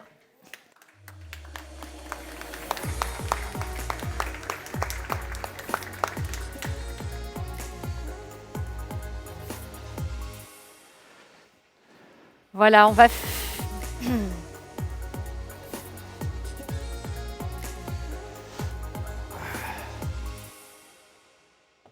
Voilà, bonjour et bienvenue. Petit tour de table à vos côtés pour vous présenter. Laura Letourneau, vous êtes déléguée ministérielle au numérique en santé. Professeur Roman Hossein-Konzari, vous êtes directeur médical du Health Data Hub. Professeur Antoine Tenière, directeur général de Paris Santé Campus. Et enfin, Marc Loutrel, directeur expertise, innovation et internationale à l'INS. Voilà, on va terminer avec virtuosité cette matinée à vos côtés et honneur aux femmes. On va commencer avec vous, Laura Letourneau, puisque comme déléguée ministérielle au numérique en santé au ministère de la Santé, vous pilotez cette feuille de route du numérique en santé. On le disait, 2022, c'est demain, on y est. Si on fait un point à date, quel bilan vous tirez aujourd'hui, dès à présent, du déploiement du numérique en santé ? Bonjour à tous, merci beaucoup pour cette invitation et félicitations à l'ANS pour l'organisation de cette belle journée. Je pense qu'on peut dire, et d'ailleurs on le dit nous, mais je pense que c'est partagé avec l'écosystème et puis par des articles qui sont sortis aussi dans DSIH Solutions, dans les Échos, dans l'Institut Montaigne, etc., que tous les engagements qui avaient été annoncés en avril 2019 par Agnès Buzyn au lancement de cette feuille de route ont été tenus grâce à une mobilisation sans précédent de tous les acteurs, que ce soit les acteurs internes, le ministère, l'ANS, la CNAM, tous les contributeurs et puis tous les acteurs externes qui ont énormément cravaché ces dernières années. On a non seulement sur le fond du déploiement de la feuille de route et ces transactions, plein de chantiers qui ont avancé. On a une doctrine technique qui a clarifié où on veut aller très concrètement. On a tout un tas des briques des fondations de la maison qui ont avancé sur l'éthique du numérique en santé qui nous est chère avec tous les travaux autour du développement durable, tous les travaux autour de l'intelligence artificielle, les travaux autour des fractures numériques, etc., etc. On a les chantiers autour de l'identité nationale de santé qui était considéré comme un des serpents de mer de la e-santé qu'on a collectivement réussi à faire sortir de terre juridiquement et techniquement et qui est en cours de déploiement. On a la ICPS et ProSanté Connect qui viennent d'être présentés juste avant. On a, côté interopérabilité, le serveur multiterminologie qui s'est lancé, les plateformes de tests qui s'appuient sur Gazelle. On a des chantiers autour de la cybersécurité qui ont été portés, la messagerie sécurisée de santé qui a été élargie au médico-social, le DMP qui a été refondu dans le cadre de l'arrivée de mon espace santé par l'assurance maladie, la e-prescription. Voilà, donc on considère aujourd'hui que ça fait 2 ans et demi et plus qu'on travaille sur vraiment la création de la plateforme d'État et des fondations de la maison, qu'on est à peu près, je dirais, au doigt mouillé à 80% de réalisation et de construction de cette plateforme, que l'enjeu maintenant c'est son déploiement sur le terrain et que tout ça sera de toute façon jamais terminé parce que par nature c'est amené à évoluer. Donc on a la partie des fondations de la maison, la partie plutôt des nuages de la maison avec l'innovation et tout un tas de projets qui ont été lancés aussi comme Genius pour accompagner les entrepreneurs, comme Structure 3.0 sur le médico-social, comme les talents de la e-santé. Voilà, énormément de travaux qui ont eu lieu. Et puis avec le Covid, il y a eu une partie de frustration parce qu'on s'est dit que si le Covid était arrivé 2 ans après, il y a plein de choses qui auraient été en place, mon espace santé, etc., l'identité nationale de santé déployée qui aurait aidé à faciliter la gestion de crise. Mais néanmoins, sur 2 points, si on veut voir le verre à moitié plein aussi, ça a été super, si on doit le dire comme ça, pour le numérique en santé. Sur la partie des usages, avec les téléconsultations qui ont fait x3 côté patient, x5 côté professionnel de santé, avec des taux de satisfaction de près de 80%, avec la ICPS et ProSanté Connect dont on parlait, où la courbe de déploiement est devenue verticale, au lieu d'être linéaire, tirée par les usages de vaccins Covid et de SIDEP. Donc ça, c'est sur la partie usage, où on est encore allé plus loin que ce qui avait été énoncé dans la feuille de route du fait de cette pandémie. Et puis sur la partie projet, il y a des dizaines de projets qui ont été portés dans le cadre de la gestion de crise de Covid par tous les organismes, et notamment le projet SIDEP, qui nous a permis, au-delà de pouvoir déclencher le contact tracing et de suivre l'épidémie de façon fiable, de se prouver collectivement, pouvoir public et externe, qu'on était capable de connecter 4500 laboratoires en 3 semaines, là où on n'a pas réussi à le faire sur d'autres maladies infectieuses avant en 8 ans, et là où le DMP aujourd'hui est encore en grande partie vide. Et donc ça nous a permis, sur un cas d'usage très concret et plus petit, d'arriver à faire la preuve et de se dire il y a eu 3 leviers principaux qui ont permis ce succès industriel, sur lesquels je pourrais revenir. qu'on met en œuvre maintenant dans le cadre du Ségur, et c'est aussi un aspect positif. Alors vous évoquez justement l'ANS qui organise cette matinée. Vous avez travaillé main dans la main avec l'ANS pour donner corps à tous ces projets, à toutes ces ambitions. Comment vous êtes répartis les axes de collaboration, d'interaction, et quel rôle a joué l'ANS pour vous accompagner justement ? Effectivement, c'est clé parce qu'au-delà de définir une feuille de route et des actions et un cadre de valeurs, la clé, et ce sur quoi on est mauvais en France et dans les pouvoirs publics, c'est l'implémentation. Voilà, on considère souvent que c'est moins noble, mais en réalité, c'est le plus compliqué. Et on a beau avoir posé une maison, une feuille de route, en réalité, on a fait 2% du projet. Donc sur l'implémentation, le premier axe de la feuille de route, c'est un axe autour de la gouvernance. Il y a 2 grands aspects dans cet axe. Un axe de gouvernance avec l'externe, qu'on a refondu collectivement dès 2019 et qui est le plus important en réalité, avec le Conseil du numérique en santé, avec le Tour de France des régions, avec tous les comités, avec les parties prenantes, notamment le comité citoyen dont la première session est ce week-end d'ailleurs, avec le Ségur et ses task force, qui est une vision hyper aboutie de la co-construction. Donc il y a eu toute cette partie avec l'externe qui était primordiale sur la gouvernance, mais aussi une partie en interne où très concrètement, c'est le constat qui avait été fait par Dominique Pont aussi en 2018, c'est qu'on n'était pas au niveau en interne de pouvoir public, notamment on avait un gros déficit de coordination. Donc ce qui a été fait, si je me focalise sur l'Agence du numérique en santé et sa relation avec la délégation du numérique en santé, parce qu'il y a tout un tas d'autres organismes majeurs qui contribuent à ces chantiers, mais pour ne pas être trop longue, ce qui est important de comprendre et ce qui est hyper compliqué, c'est qu'on n'a pas créé une énième nouvelle instance, c'est qu'on a transformé des instances existantes. C'est beaucoup plus difficile, c'est beaucoup plus ingrat, mais c'est beaucoup plus efficace. Donc la D6 a été transformée en DNS, l'ASIP Santé a été transformée en ANS, selon 3 aspects majeurs, si je devais essayer de les résumer. Un, sur l'aspect de la gouvernance et du rattachement. La DNS a été rattachée au ministre et sortie du secrétariat général, ce qui change drastiquement son positionnement. La gouvernance de l'Agence du numérique en santé a été refondue pour que ce soit plus sain, avec la DNS qui est à son assemblée générale, avec les régions qui ont intégré à sa gouvernance pour faire en sorte que le national soit moins hors sol, et à l'inverse qu'on arrive davantage à structurer notre réseau des ARS et des GRAN. Et puis, dans l'interaction DNS-ANS, on a essayé de rentrer dans une relation où on n'était pas comme précédemment sur le ministère définit la stratégie du haut de son piédestal et puis l'ANS met en œuvre, mais on essaie de rentrer dans un binôme intelligent où l'ANS contribue à la stratégie et à l'inverse, la DNS met aussi à la main pâte et contribue à l'opérationnel. Parce qu'en fait, le numérique, c'est ça aujourd'hui et c'est comme ça la façon dont ça développe. Il n'y a pas de frontière entre la stratégie et l'opérationnel. Alors, Laura Letton, je vais vous demander juste un petit peu de conclure pour laisser aussi la place et l'espace à ceux qui participent à vos côtés à la table ronde, même si évidemment c'est très intéressant ce que vous dites, c'est juste pour rester dans le timing de ceux qui nous suivent également à distance. Pas de souci. Juste pour dire qu'il y a un aspect gouvernance, un aspect moyen qui était clé avec une réinternalisation qui a été absolument nécessaire, qui a été portée côté ANS. Et il y a une partie qui est la plus compliquée mais la plus importante, qui est la partie culturelle. Et je tenais à saluer tout le chantier qui a été porté par Annie Prévost sur Transform 2024 au sein de l'ANS, qui est un chantier invisible mais qui est absolument clé et qui porte vraiment ses fruits et qui continuera de les porter dans les mois et années qui viennent. Merci à vous pour ce bilan, à date très fructueux, on l'a perçu. Professeur Antoine Thénière, alors c'est intéressant d'avoir votre retour sur expérience puisque vous dirigez Paris Santé Campus. On l'a d'ailleurs évoqué au démarrage de cette matinée, qui est un groupement d'intérêt scientifique qui va rassembler 5 opérateurs publics, donc INSERM, Université PSL, INRIA, Health Data Hub, l'ANS et aussi des partenaires privés de la recherche et de l'innovation.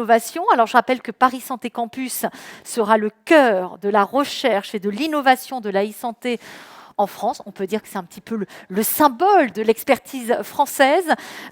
Comment vous allez, vous, à votre niveau, participer, accompagner justement le déploiement de cette transformation numérique en santé ? Merci beaucoup, mais merci beaucoup aussi de votre invitation et de l'excellente réunion qui a lieu depuis ce matin et qui est passionnante.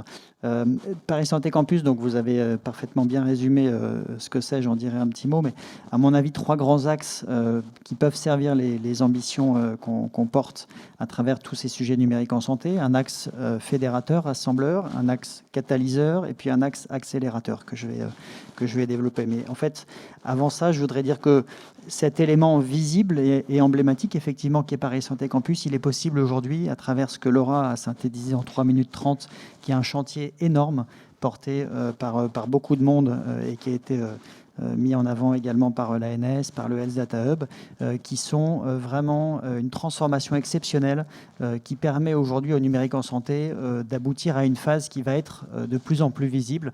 On l'a vu, ça a été accéléré par le Covid, on l'a dit, et qui va s'incarner à travers justement des réalisations comme Paris Santé Campus, comme l'ouverture de l'espace santé, et devenir parfaitement accessible aux citoyens. Donc Paris Santé Campus, pour revenir sur ce sujet, c'est la volonté d'avoir un site emblématique qui va incarner justement toutes ces ambitions sur le numérique en santé, à travers la recherche et l'excellence des unités de l'INSERM, de l'INRIA et de PSL, à travers l'innovation et notamment la capacité pour des chercheurs de transférer des découvertes vers des éléments concrets qui vont ensuite générer de la valeur évidemment scientifique mais aussi économique, et donc ce lien qu'on va faire vers l'entrepreneuriat, et puis également à travers la formation. Donc concrètement, c'est un site qui va rassembler des chercheurs sur le numérique en santé, des soignants, des étudiants, mais aussi des entrepreneurs. Et donc un centre de recherche, un centre d'incubation qui ouvre ses portes dans quelques semaines, pas très loin d'ici, dans le 15e arrondissement, avant d'emménager dans un futur un petit peu plus long, parce qu'il y a quelques travaux, dans le site du Val-de-Grâce, rénové, l'ancien hôpital d'instruction des armées, qui est un site majestueux sur 70 000 m². Donc c'est avec ces éléments-là qu'on va pouvoir d'un côté rassembler l'écosystème et fédérer les bonnes initiatives. On voit aujourd'hui qu'il y a un dynamisme extraordinaire, mais que parfois les initiatives sont un peu segmentées, elles sont un peu isolées et elles ont des directions qui sont un petit peu éparses. Voilà. Et donc un des enjeux, c'est d'arriver à collaborer avec toutes les initiatives mises en place par la DNS et avec les éléments opérationnels du Health Data Hub, de l'ANS et des autres partenaires pour engager les dynamiques et les initiatives dans des directions communes qui portent les stratégies qui sont dans les politiques publiques actuelles. Catalyser également à travers des rencontres et des synergies, celles qu'on va faire sur site entre des chercheurs et des entrepreneurs qui ne se rencontrent pas forcément, entre des étudiants et des chercheurs ou des étudiants et des soignants qui ne se rencontrent pas forcément également. Donc créer des synergies et des rencontres pour arriver à créer de l'innovation et des nouveaux projets. Et puis également accélérer, et je crois que c'est peut-être le mot de la fin pour cette intervention, et notamment suivre tout ce qu'il y a dans la stratégie d'accélération du numérique en santé, c'est-à-dire faire en sorte que sur les fondations que Laura a parfaitement bien décrites, on soit capable de mettre maintenant des éléments visibles, enclencher les bonnes dynamiques et puis porter des programmes qui vont être innovants pour la France, et au-delà de la France, arriver à créer un pôle très visible à l'étranger et qui va permettre de porter un modèle et une réputation en santé sur le numérique française à l'étranger. De manière très concrète, qu'est-ce que vous attendez, vous, à votre niveau de l'ANS, pour avancer ensemble, pour aller, pour faire plus et mieux ? Alors j'ai déjà beaucoup en fait, donc je ne peux pas dire que j'attends des choses. On a des collaborations qui sont très abouties. L'ANS est un membre fondateur de Paris Santé Campus et à ce titre extrêmement investi. On a des initiatives communes à la fois sur les missions de l'ANS autour du numérique en santé. Et puis ce qui est intéressant, c'est que Paris Santé Campus peut amener à élargir un certain nombre de visions qui sont portées par l'ANS, notamment vers la recherche, quand c'est pertinent, à travers les acteurs qui sont rassemblés, vers d'autres partenariats qui interagissent au sein de Paris Santé Campus, et puis arriver justement à porter cette dynamique commune qui a été parfaitement décrite également par Laura et que porte l'ANS. Merci, professeur Roman Hossein-Konzari. Alors, vous êtes le directeur médical du Health Data Hub. C'est la plateforme nationale qui garantit l'accès aisé et unifié, transparent et sécurisé aux données de santé. On va rappeler que le Health Data Hub, c'est aussi un membre fondateur du Paris Santé Campus. Est-ce qu'on peut dire que le Health Data Hub, c'est un peu l'illustration parfaite de ce qu'est l'ambition française en termes de transformation numérique en santé ? Merci de me donner la parole, merci pour votre invitation. Alors, le Health Data Hub, c'est une structure qui a été créée dans les suites du rapport de Cédric Villani sur l'intelligence artificielle et qui a l'air d'être une structure des novo et neuve, mais en fait, comme le disait Laura, c'est aussi une structure qui se fonde sur un patrimoine de données qu'on a en France et qui sont les données du SNDS, qui sont des données historiques et uniques au monde, en fait, des données médico-économiques. Et ce sont des données qui ont un intérêt intrinsèque vraiment très important, mais qui étaient confrontées à deux problèmes pour leur mise à disposition des soignants et leur utilisation. C'est le fait que ce soit des données médico-économiques, donc il faut les relier à des données de santé, des données hospitalières, par exemple. Et c'est aussi le caractère un peu rude de leur accès pour un soignant qui n'est pas très sensibilisé au monde des données. Donc le Health Data Hub, c'est un guichet qui offre à la fois un accès à ce patrimoine historique et qui s'enrichit en fait au fur et à mesure des mois et des années d'autres types de données, par exemple des données radiologiques, des données textuelles qui viennent de divers groupements hospitaliers ou de structures de soins à domicile, enfin une grande diversité de données. Et cette structure offre aux soignants, aux chercheurs, aux patients la possibilité d'accéder à ces données, de travailler dessus en les reliant entre elles, en faisant des chaînages, et de pouvoir répondre à des questions qui vont d'une question scientifique compliquée et très à la pointe, par exemple la construction d'un algorithme d'intelligence artificielle, jusqu'à des questions de gestion de soins courants, d'études de parcours de soins, d'études d'errance diagnostique, par exemple, qui répondent plus à des problématiques qui sont concrètes au niveau médical.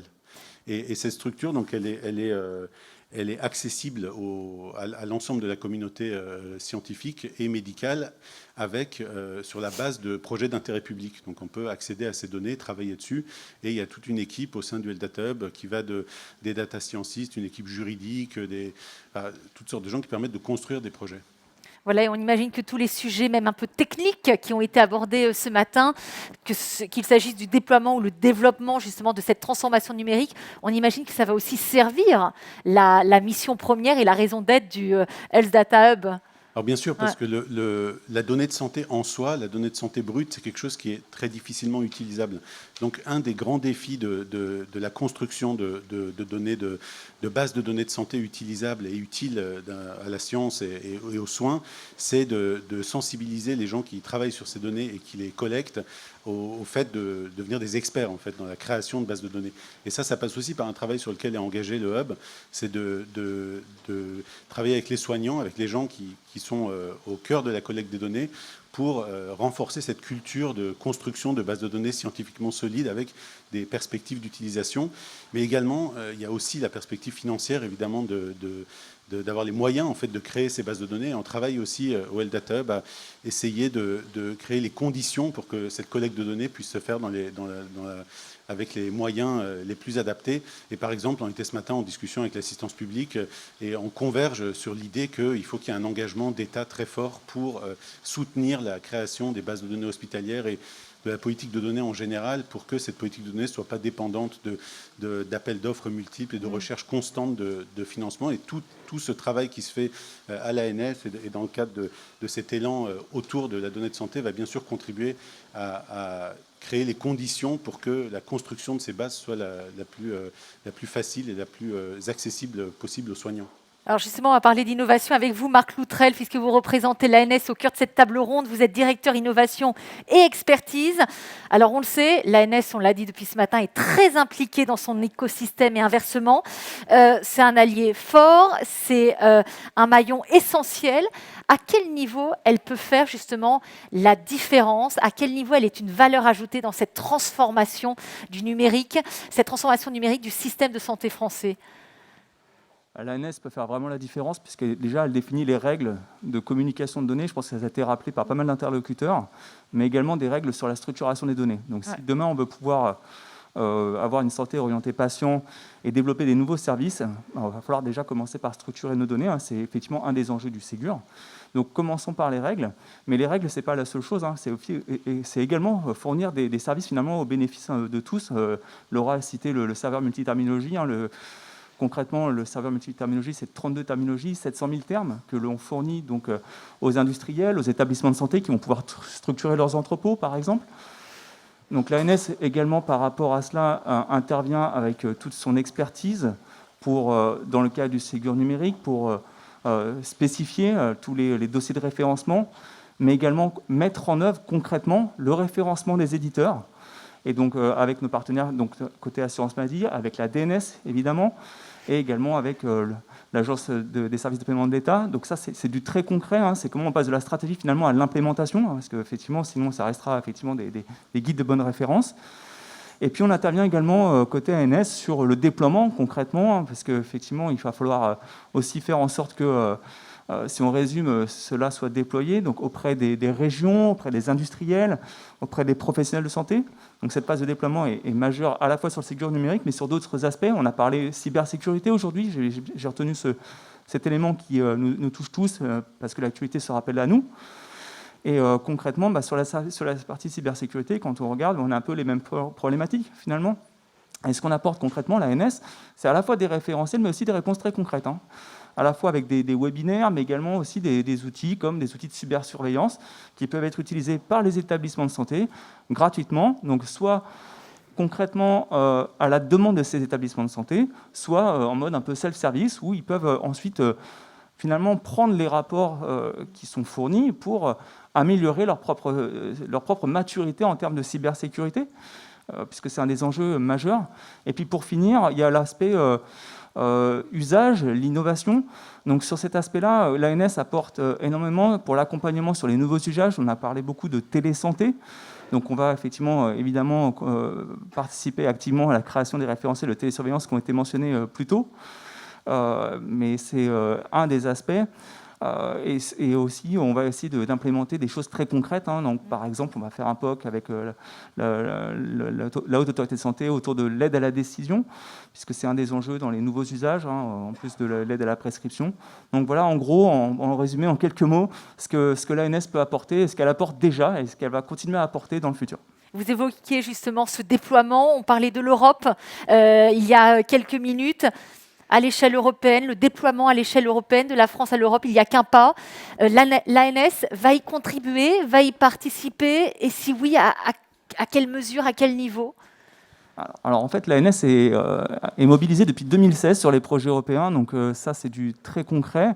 Maintenant, il y a une grande accélération, puisqu'effectivement il y a les budgets qui ont été vraiment mis maintenant de manière plus conséquente, hein. Concrètement, on parle de quelques centaines de millions à 5,3 milliards mis pour accélérer la e-santé et l'échange de données de santé entre États membres. Donc depuis déjà juillet 2021, nous opérons le point de contact national pour le réseau européen du partage des données de santé. Donc ça, c'est la première étape. Associé à cela, maintenant, il faut développer les usages, hein. Il y en a un certain nombre déjà qui sont prévus, hein, comme le partage de volets de synthèse médicale qui a été évoqué, mais également la prescription et la dispensation.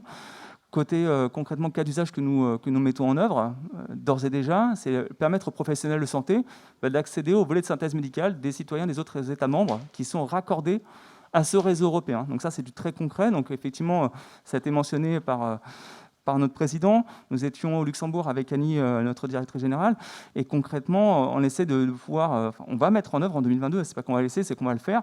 On va mettre des échanges de données en place avec le Luxembourg. Et puis, nous avançons également avec d'autres partenaires qui se raccorderont ou qui sont déjà raccordés à ce réseau européen de données de santé. Donc voilà ce que l'ANS apporte très concrètement à la réponse européenne. Voilà, de belles réalisations en perspective.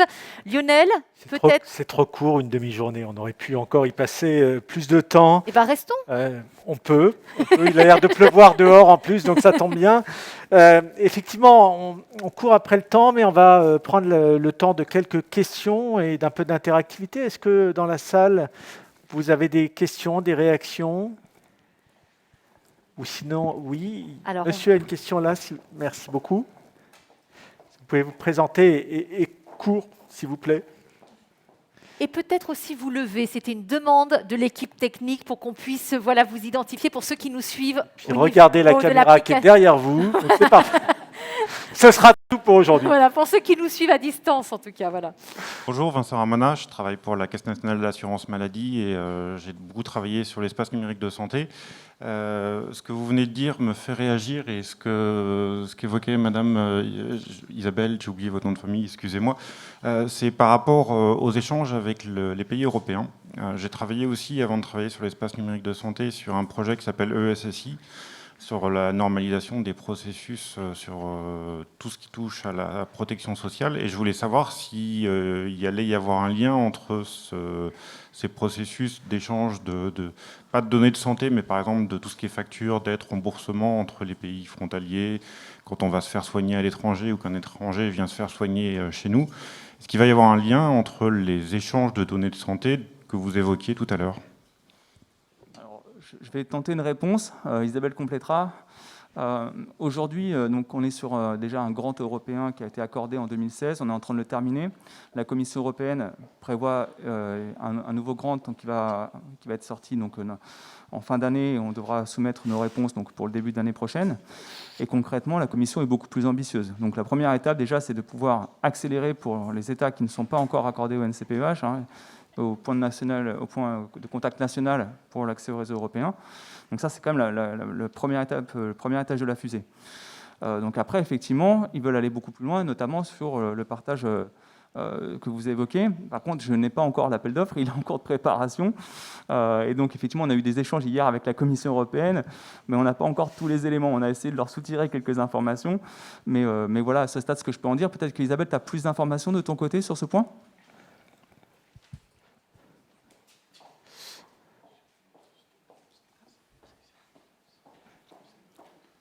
J'étais au Luxembourg, alors Isabelle était à Bruxelles, et comme finalement la haute autorité là, qui gère donc EU for Health était basée à Luxembourg, mais maintenant Luxembourg est trop petit, comme ils sont en train de recruter massivement, ils ont basculé, ils sont de retour à Bruxelles, et Isabelle hier était à Bruxelles, donc elle va pouvoir nous en dire plus. Oui, tout à fait. En fait, donc l'ambition, si je comprends bien votre question, c'est est-ce que la partie remboursement va être embarquée là-dedans? Donc aujourd'hui, l'ambition européenne, c'est déjà l'accès aux données de santé par les professionnels de santé dans leur langue, même si ça concerne un dossier patient d'un autre pays membre. D'accord ? Donc ça, on est vraiment axé là-dessus. Alors la partie remboursement n'est pas actuellement dans le périmètre. Par contre, ce qui est aussi dans le périmètre, c'est un peu l'équivalent de ce qu'on fait avec Mon Espace Santé en France.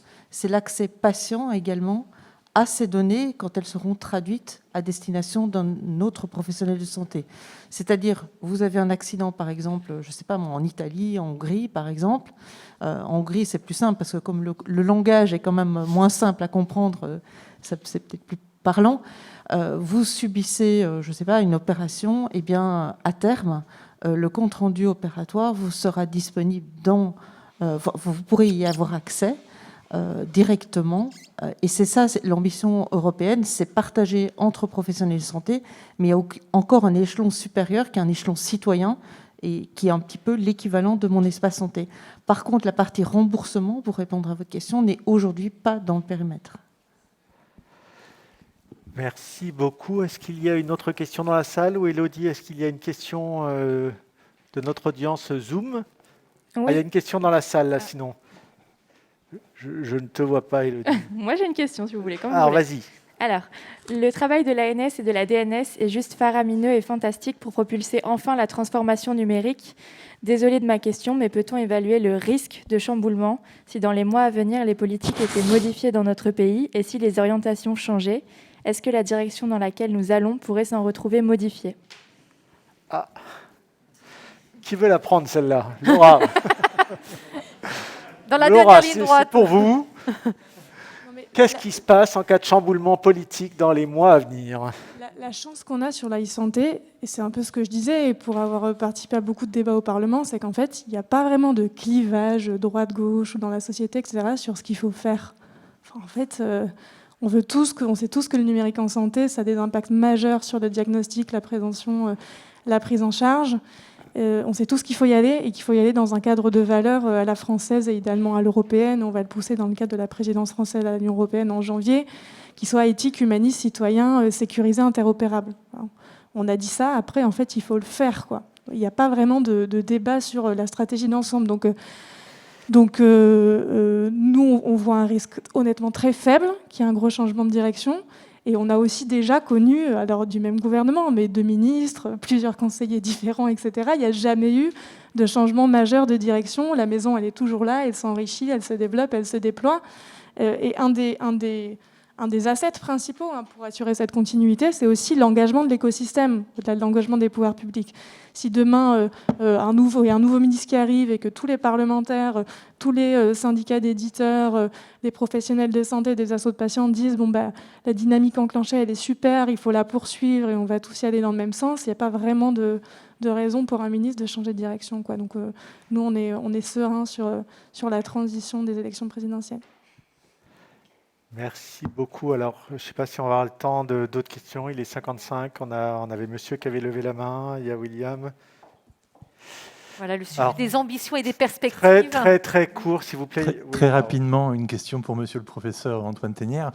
Dans le cadre de Paris Santé Campus, est-ce qu'il est prévu des partenariats, des relations avec les industriels et les fédérations d'industriels? Donc, je suis au SNITEM, en charge du numérique en santé. La présentation. Je vais faire une réponse très courte, c'est oui. D'accord. On sera, je pense, incessamment. Bien évidemment, on a commencé à. Enfin, l'enjeu, c'est d'arriver. Quand je dis fédérer, ça veut dire rencontrer tout le monde, mailler l'écosystème, porter des projets en commun. On ne s'est pas encore vu pour le SNITEM. Ça fait partie de mes prochains rendez-vous, notamment avec le LEM également. Les industriels, les institutionnels, les acteurs territoriaux, parce que Paris Santé Campus, c'est pas que Paris, c'est vraiment toute la France qu'on va essayer d'engager. Donc, je serai à votre rencontre très rapidement pour qu'on puisse monter un certain nombre de partenariats. Merci. Une dernière question, ça sera vraiment la dernière, monsieur qui est juste là au deuxième rang. Donc je vous laisse prendre vos agendas. William, Antoine. Oui, bonjour à tous, je suis Pierre Trenot, directeur de CATEL, Agence d'expertise en e-santé. Un petit mot concernant les études cliniques donc, dans le domaine du numérique en santé et l'importance de conduire ces études cliniques. Nous avons la chance, nous, CATEL, de piloter depuis 2019 pour la France un projet SmartBear qui vise à recruter 5000 seniors en Europe de 67 à 80 ans dotés de dispositifs numériques.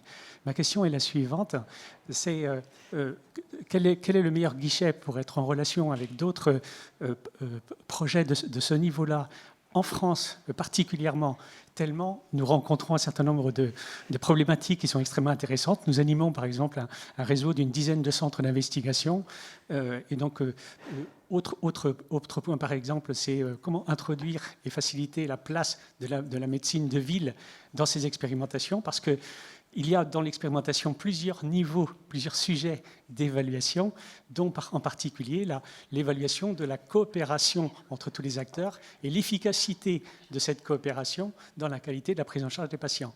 Donc, quel est peut-être le meilleur des guichets pour effectivement créer une dynamique autour des études cliniques en santé numérique ?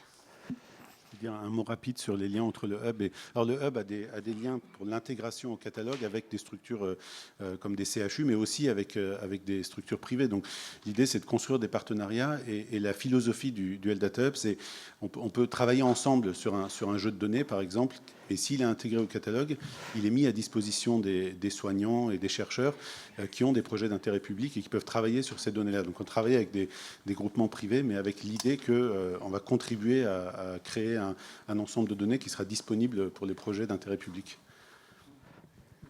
On a pris contact également avec le Health Data Hub, également avec Dominique Pont, effectivement, avec lequel on a pu échanger là-dessus. Et puis peut-être le rôle de Paris Campus. Ouais, très rapidement, en complément des échanges qu'il y aura avec le Health Data Hub, on peut amener l'expertise recherche. Et notamment, il y a toute l'expertise des grandes cohortes nationales et des entreprises avec les objets connectés qui vont être utiles sur ces discussions. Donc, on sera évidemment là pour aborder ces sujets avec vous. Voilà, c'est la fin de cette table ronde. Et juste vous préciser que vous pourrez prolonger vos échanges à l'étage à la fin de cette matinée, de cette conférence de rentrée, et vous resterez. Voilà, tout ne se joue pas uniquement durant cette conférence de rentrée, mais également à l'étage. Même en dehors du bâtiment, ils pourront... Voilà, exactement. Et par contre, les journalistes, vous restez parmi nous pour cette conférence de rentrée qui se poursuivra d'une conférence de presse. À vos côtés, Annie Prévost et également Jacques Lucas. Pour cette deuxième partie de matinée, on a pris 2 fois moins de retard que ce matin pour la première partie, donc c'est bien. Je vais vous rendre les clés, Annie Prévost. C'est vous qui allez voir le mot de la fin de cette formidable matinée que vous nous avez organisée. C'était vraiment un grand plaisir. Merci d'avoir organisé cette rentrée de la e-santé. On est impatient de renouveler ça l'année prochaine. Je vous laisse le mot de la fin pour cette matinée. C'était très bien. Regardez. Alors sinon, on va vous donner, regardez, un autre micro. Merci. Alors, non, mais ça donne de l'énergie. Merci. Merci à tous. Voilà, comme on va faire un petit clin d'œil à Dominique Pont qui n'a pas pu être là aujourd'hui. Je vous kiffe trop, franchement. C'était super. Alors, je crois que... Enfin, je ne sais pas, je ne voudrais pas faire comme les Césars, en profiter pour remercier tout le monde, mais quand même, vous avez vu, je pense, enfin, j'espère que vous avez vu, qu'on essaye de changer, on essaye de se bouger. Alors, je voudrais remercier déjà le président Lucas et le président Aquino. Vous avez vu qu'ils sont là pour nous faire penser à la voix du terrain, à avoir des choses concrètes. Le fait que ce soit des professionnels de santé qui soient intégrés dans notre gouvernance, c'est très important. À notre conseil d'administration, j'ai eu un petit SMS de Thomas Fatome qui m'a dit qu'il regrettait de ne pas être là, qu'il voulait absolument être coparrain de la prochaine édition. Donc c'est vrai que la CNAM est un acteur majeur du déploiement de toute cette transformation numérique en santé, la CNSA également, la DNS bien sûr, Laura, Dominique et toutes les équipes de la DNS que vous avez vues qui nous guident, comme dit Laura, qui nous fouette un peu de temps en temps aussi, il faut bien le dire, hein, mais qui apporte cet élan qui nous fait avancer. Vous avez vu une partie de mes équipes qui sont intervenues ce matin, je suis très fière d'eux, bravo, franchement vous êtes tous super. Et puis, tous nos partenaires qui ont été avec nous aujourd'hui, tous nos auditeurs, et puis vous deux qui avez animé, franchement, ça d'une main de maître, je dois dire, bravo, je vous tire mon chapeau. On a un peu travaillé. Ah oui, c'est ce que c'est. On a eu l'impression. Oui. Ah oui, comme si on était arrivé. Voilà, on nous a fouettés. Donc, juste pour conclure, donc je vais en profiter pour vous présenter quelques figures de mon conseil de direction, comme ça de mon comité de direction, comme ça vous aurez des noms et des visages à mettre sur eux. Alors, vous savez que l'Agence du numérique en santé, comme l'a dit Laurent, on a un plan de transformation interne, on a changé notre organisation, on a essayé de changer notre organisation pour être justement plus proche du terrain, plus proche de nos clients. Donc on a des rôles, un peu comme le disait Antoine tout à l'heure, nous on a des rôles, ça s'appelle régulateur, opérateur, promoteur et valorisateur. Alors je vais vous les faire très rapidement. Nous, on fait la doctrine, vous l'avez vu ce matin, mais en même temps on est là pour la contrôler. Mais on est là pour promouvoir les usages. Et j'ai bien aimé ce qu'un des intervenants a dit ce matin, mais on veut aussi faire remonter la voix du terrain. Et on veut que ça soit un processus d'amélioration continue, parce qu'on sait que nos services, ils ne sont pas parfaits. Ils sont même des fois perfectibles, et qu'en écoutant le terrain, on ne fera pas tout bien du premier coup, mais on va faire évoluer pour développer les usages. Et c'est vraiment quelque chose qu'on martèle tous les jours dans ce qu'on fait. Mais on est aussi un des acteurs du déploiement du numérique. On fait des services numériques nous-mêmes, c'est pour ça qu'aussi on est opérateur. Et donc vous allez le voir dans mon équipe de direction, ils vont se présenter, ils vont vous dire un tout petit peu très rapidement ce qu'ils font, parce que j'ai compris que vous aviez tous faim. Et la dernière chose, c'est qu'évidemment, on veut en interne être exemplaire sur le pilotage de l'agence, sur la gestion des marchés publics, où des fois on a été un peu décrié par les instances comme la Cour des comptes. Donc on fait des choses sur le pilotage, on fait des choses sur la gestion interne, et on fait des choses sur la transformation pour faire en sorte que tous les moyens qui nous ont été donnés, aussi bien financiers que humains, on remercie encore la DNS qui nous a beaucoup aidés. On a eu presque 100 personnes où on a pu recruter en 2 ans. Et on est encore en train de recruter, donc ça a vraiment changé aussi l'énergie de l'agence, sans changer un peu son ADN, ce qui était un peu compliqué, sur lequel on est toujours. Et donc, il y a cette transformation interne qui, pour nous, est absolument capitale pour réussir, parce qu'on ne réussira qu'aussi sur le fait qu'on a des rapports humains et qu'on a envie aussi de partager et d'être ensemble, de partager, des fois d'être ensemble quand il va y avoir des échecs peut-être, mais qu'on sera aussi ensemble dans les réussites. Et c'est pour ça que cette journée aujourd'hui, la réussite de cette journée, c'est votre réussite à tous. Et voilà, et je vais en profiter pour conclure, pour vous dire que je suis dans le rôle de Pochettino. J'espère réussir aussi bien que lui hier soir, donc je vais vous présenter mon comité de direction. Voilà, je vous invite à venir tous pour vous présenter.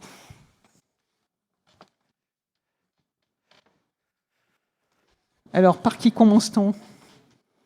Bon, Marc, vas-y, on va commencer par toi, parce que tu t'es déjà un peu présenté.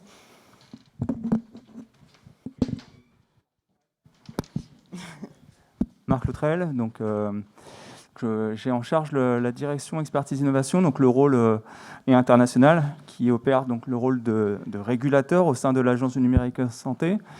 avec donc plusieurs activités.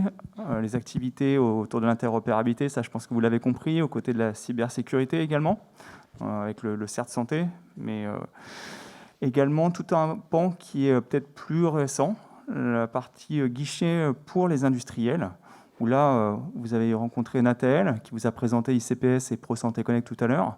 Donc l'idée du guichet pour les industriels, c'est vraiment d'avoir un parcours pour eux, pour pouvoir les accompagner tout ce que nous faisons.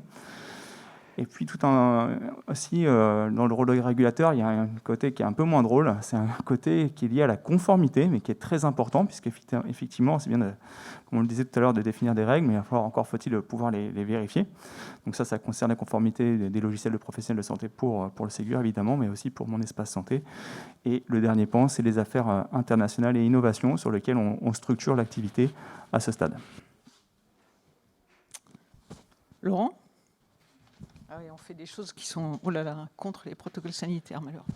Donc Laurent Joubert, moi j'ai un profil numérique, j'étais auparavant à la direction interministérielle du numérique, donc il faut encore que j'augmente mes compétences en santé. J'ai rejoint l'ANS récemment en tant que directeur des opérations sur le rôle d'opérateur pour tous les services qui sont rendus par l'agence, donc à la fois sur les référentiels d'acteurs, à la fois les moyens d'identification électronique et les projets autour de l'aide médicale d'urgence, des parcours ou de la veille sanitaire. Aujourd'hui, je pense que le point essentiel, c'est qu'on a un rôle d'accélérateur. Le but, c'est, de par notre positionnement, de faire des mises en commun, d'être capable de créer des communs numériques pour permettre à tous, que ce soit établissements, industriels, professionnels de santé, patients, d'avoir accès plus rapidement à des services parce qu'on a cette capacité à créer des services socles. Et il faut qu'on puisse venir en complément de l'aspect régulateur. Il y a un concept un petit peu de « eat your own dog food » pour être sûr qu'on soit exemplaire, ce que disait Annie. Il faut qu'on puisse montrer en avant les dimensions éthiques, les dimensions de secret médical qui vont au-delà du RGPD, qu'on puisse prendre en compte la conformité, l'accessibilité, qu'on construise ces services avec vous. Donc c'est vraiment un principe de co-construction.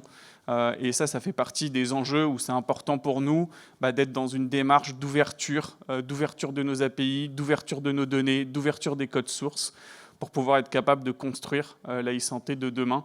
Et je pense que ça, c'est vraiment un aspect essentiel pour nous, d'être capable de travailler avec les territoires et de construire ça ensemble. Voilà. Voilà, donc vous l'avez compris, si votre carte ICPS ne marche pas, c'est lui, c'est pas moi. Non, mais très plaisanterie, c'est vrai que c'est un rôle important et vous avez vu que comme on est opérateur aussi, on est censé appliquer la doctrine qu'on préconise, ce qui n'a pas toujours été le cas par ailleurs. Donc je peux vous dire que de temps en temps, il y a quelques petits débats en interne sur la doctrine, comme vous pouvez les avoir en extérieur avec nous. Claire. Oui, merci Annie. Donc Claire Lenain, je dirige la direction territoire et expérience client. On a beaucoup parlé ce matin de l'importance de l'accompagnement, de la formation, de l'écoute des clients, des besoins des utilisateurs. C'est vraiment l'objectif de notre direction. Donc nous sommes très très en contact en permanence avec donc les établissements de santé, les professionnels de santé de ville. Jacques parlait du fait qu'on avait ouvert le cercle des professionnels de santé, en plus des actions classiques que nous avons de travail en commun avec les fédérations hospitalières, les fédérations au niveau des structures médico-sociales. Tout l'accompagnement sur le secteur médico-social, tout le travail que nous menons en partenariat avec les ARS, les grades, en tant que relais de déploiement, promoteurs aussi, et puis qui nous font remonter aussi les besoins du terrain en lien avec le réseau de l'assurance maladie. Voilà, donc un vrai rôle de promotion de la feuille de route des services de l'ANS et un vrai rôle aussi d'écoute des clients pour essayer d'améliorer nos services, contribuer, remonter tous vos besoins aux pôles qui font de l'opération, notamment la direction des opérations, et puis en lien avec aussi la direction expertise. Donc très dans l'écoute client, l'amélioration de nos parcours clients, et puis vous écoutez aussi sur les nouveaux usages. Voilà, merci Claire. C'est vrai que tout à l'heure, j'ai oublié de citer les grades des ARS, bien sûr, qui sont dans notre gouvernance, où on a beaucoup œuvré pour qu'ils soient là et qui nous apportent déjà aujourd'hui énormément de choses pour cette amélioration continue. Alors maintenant, on va passer un peu à l'interne. Albert, peut-être ? Dans la matinée, il y a un mot qui m'a bien plu, c'est l'humain. Et donc, je vais rebondir sur ce mot pour vous dire un peu le fil conducteur de ma carrière. Je suis passé par la direction du budget où l'humain est essentiel. en fiscalité du tabac, l'humain aussi, c'est-à-dire derrière, il y a des personnes. Ensuite, j'ai goûté à la diplomatie, qui est une affaire un peu de relations entre personnes. Puis un service de renseignement, je ne vous dirai pas lequel, et aussi, c'est une affaire de relations humaines, de confiance. Et enfin, ici, à l'Agence du numérique en santé, j'apporte un peu tout ce que j'ai pu apprendre. C'est une certaine sérénité, l'expérience, la sagesse. Et il y en a besoin parce que ça bouge beaucoup. Tout le monde est mobilisé. Donc après, il faut mettre à disposition des ressources humaines. Donc on recrute, comme l'a dit Annie, de façon assez intense, des budgets, c'est le nerf de la guerre, dans des procédures pas trop compliquées. Et enfin, les côtés marché public. C'est un vaste défi, on part de loin, et le rôle, c'est de rappeler la règle et aussi de conseiller. Donc le secrétaire général, c'est un peu ça. On rappelle un peu le cadre, on essaye de mettre des outils à disposition de tout le monde, et un rôle de conseiller, de pédagogue. Voilà un peu la transformation de l'agence telle qu'elle se vit depuis l'arrivée d'Annie. Voilà, Jean-François, qui complète bien les missions du secrétariat général. Bonjour à tous. Donc effectivement, vous êtes, je pense, maintenant bien convaincus, si ce n'était pas le cas déjà avant, j'en doute pas, sur le déploiement des attentes, l'accélération des déploiements de nos services, de nos usages, en réponse aux besoins des terrains, aux besoins du terrain, plutôt, de nos patients, nos citoyens, des territoires, et puis globalement de tout notre écosystème. Donc il y a une vraie dynamique extrêmement forte là, qui s'est engagée depuis quelques années, soutenue par la DNS, entre autres, mais il y a également tous nos partenaires et tous nos membres du conseil d'administration. Et tout ça, finalement, se traduit avec des moyens aussi supplémentaires, voilà, qu'on est heureux d'accueillir, mais qui, en plus du challenge de fond, est un challenge en tant que tel, puisqu'on fait un vrai effet de palier, de marche à franchir pour arriver à organiser tous ces moyens, toutes ces ambitions, au regard d'une feuille de route qui est dense et qui ne va pas s'arrêter. Donc moi, finalement, mon rôle là-dedans, avec l'ensemble de mes collaborateurs, c'est vraiment de continuer à pérenniser, on va dire, cette qualité, à la développer, d'organiser tous ces moyens pour finalement ne pas perdre de vue la cible de toutes ces ambitions qu'on a décrites brièvement aujourd'hui. Voilà, donc sécuriser tout ça. Et finalement avoir le trajet, pas forcément le plus court, mais en tout cas le plus rapide, hein, puisqu'on est là pour aussi accélérer le sujet de l'e-santé en France, et tout ça aussi avec un objectif qui est évidemment extrêmement important pour nous, c'est-à-dire celui de l'efficience. Donc on cherche aussi à être efficient dans nos pratiques, à la fois en interne, dans notre mode de fonctionnement au niveau de l'agence, mais aussi globalement sur la e-santé en France. Voilà, et donc je remercie aussi mes collaborateurs de la direction Pilotage Efficience pour m'aider dans ce challenge. Voilà, donc Jean-François va nous aider aussi à à objectiver ce qu'on fait et objectiver finalement comment ça se passe le déploiement du numérique. Et puis alors, on va finir par on va pas dire le meilleur, mais presque, hein, sans qui aujourd'hui rien n'aurait été possible aujourd'hui, que tout le monde connaît, je crois. Bon, allez, David. Alors, rebonjour à tout le monde. Quand on a rencontré Dominique et après Laura, Dominique disait bon, là, tout ce qu'on a à faire, là, tout ce machin qu'on a à bouger, c'est, allez, 40-50% de boulot, le reste, c'est que de la com. Alors, c'est pas vrai, mais la communication, elle y contribue quand même. Le fait qu'on puisse se réunir, le fait qu'on puisse se réunir aujourd'hui, le fait qu'on ait beaucoup accompagné Dominique et Laura au démarrage de la feuille de route et on a une collaboration très très forte sur tous les projets qui nous unissent.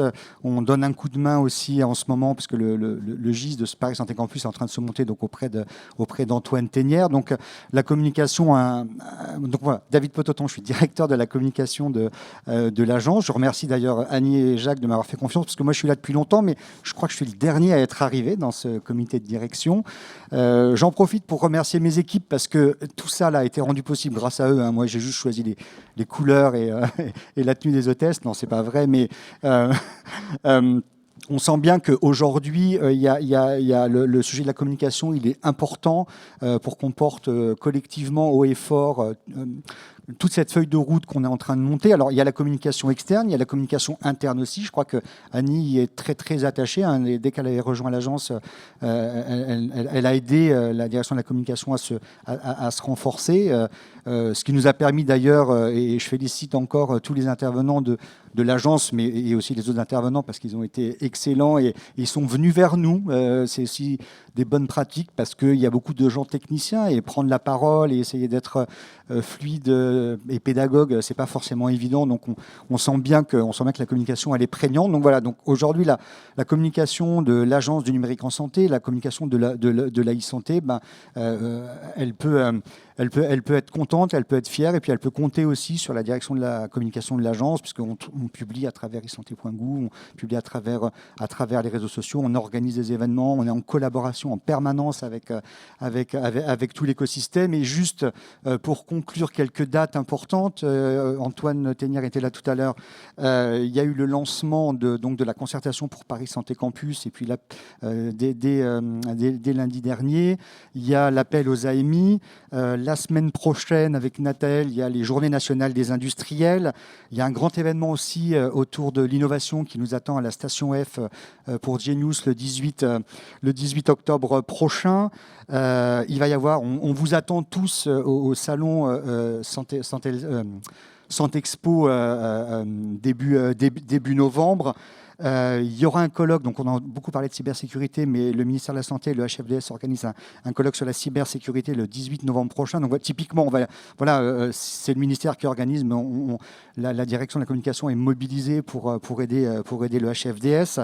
On va avoir 25 novembre les assises citoyennes, hein, le deuxième rendez-vous des assises citoyennes. Fin novembre, début décembre, normalement, une grande fête, puisqu'on va inaugurer le fresque, là où va être Paris Santé Campus dans le 15e. On vous attend aussi le 9 décembre pour les talents, la deuxième édition des talents de la e-santé. Il y aura également mi-décembre, le Conseil du numérique en santé, qui est un temps fort aussi, hein, qui réunit tous les acteurs. Et puis là, on en a beaucoup parlé, mais en janvier, l'ouverture de Mon Espace Santé, qui est quand même symbolise et concrétise bien tous les efforts qu'on a fait là depuis 2 ans. Oui, merci infiniment. Voilà. Merci beaucoup. Je crois qu'on peut vous applaudir. Ouais. David, qu'on appelle Monsieur Plus à l'ANS. Merci beaucoup pour tous ces éléments. Je crois qu'il va falloir conclure. On a 17 minutes de retard, c'est pas mal hein, sur 4 heures. On est bien. On est bien correct. Le quart d'heure de politesse, voilà. Vous l'aurez compris, l'ANS est à votre disposition, à vos côtés tout au long de l'année, hein, pour 2022, 2023, 2024 et ainsi de suite. David vous donnera les dates. Donc voilà, c'était super. C'est la fin de cette conférence de rentrée de la e-santé, alors édition 2021, parce que l'ANS vous donne rendez-vous évidemment l'année prochaine. On a repéré quelques sujets d'ores et déjà. Hein. Je crois que l'Europe devra être dedans. Il y a de la matière, En tout cas, vraiment, un grand merci à tous les intervenants qui ont porté aussi cette matinée avec beaucoup de conviction, d'enthousiasme, une très belle énergie. Donc, merci à eux pour leur savoir-faire et leur faire savoir. Merci à vous pour votre présence, pour votre attention. Merci à vous qui nous avez suivis via l'application Zoom. On rappelle que l'aventure de cette matinée se poursuit à l'étage pour ceux qui sont présents dans les locaux, pour échanger ensemble, pour vous restaurer. Pour les journalistes, pour nos amis, ici, voilà, la conférence de presse de rentrée se transforme en conférence de presse. Merci donc de nous avoir suivis. On vous souhaite une très belle rentrée et déjà pour commencer, une très belle journée. Très belle journée. Très belle journée à vous tous. À bientôt. À bientôt. Au revoir.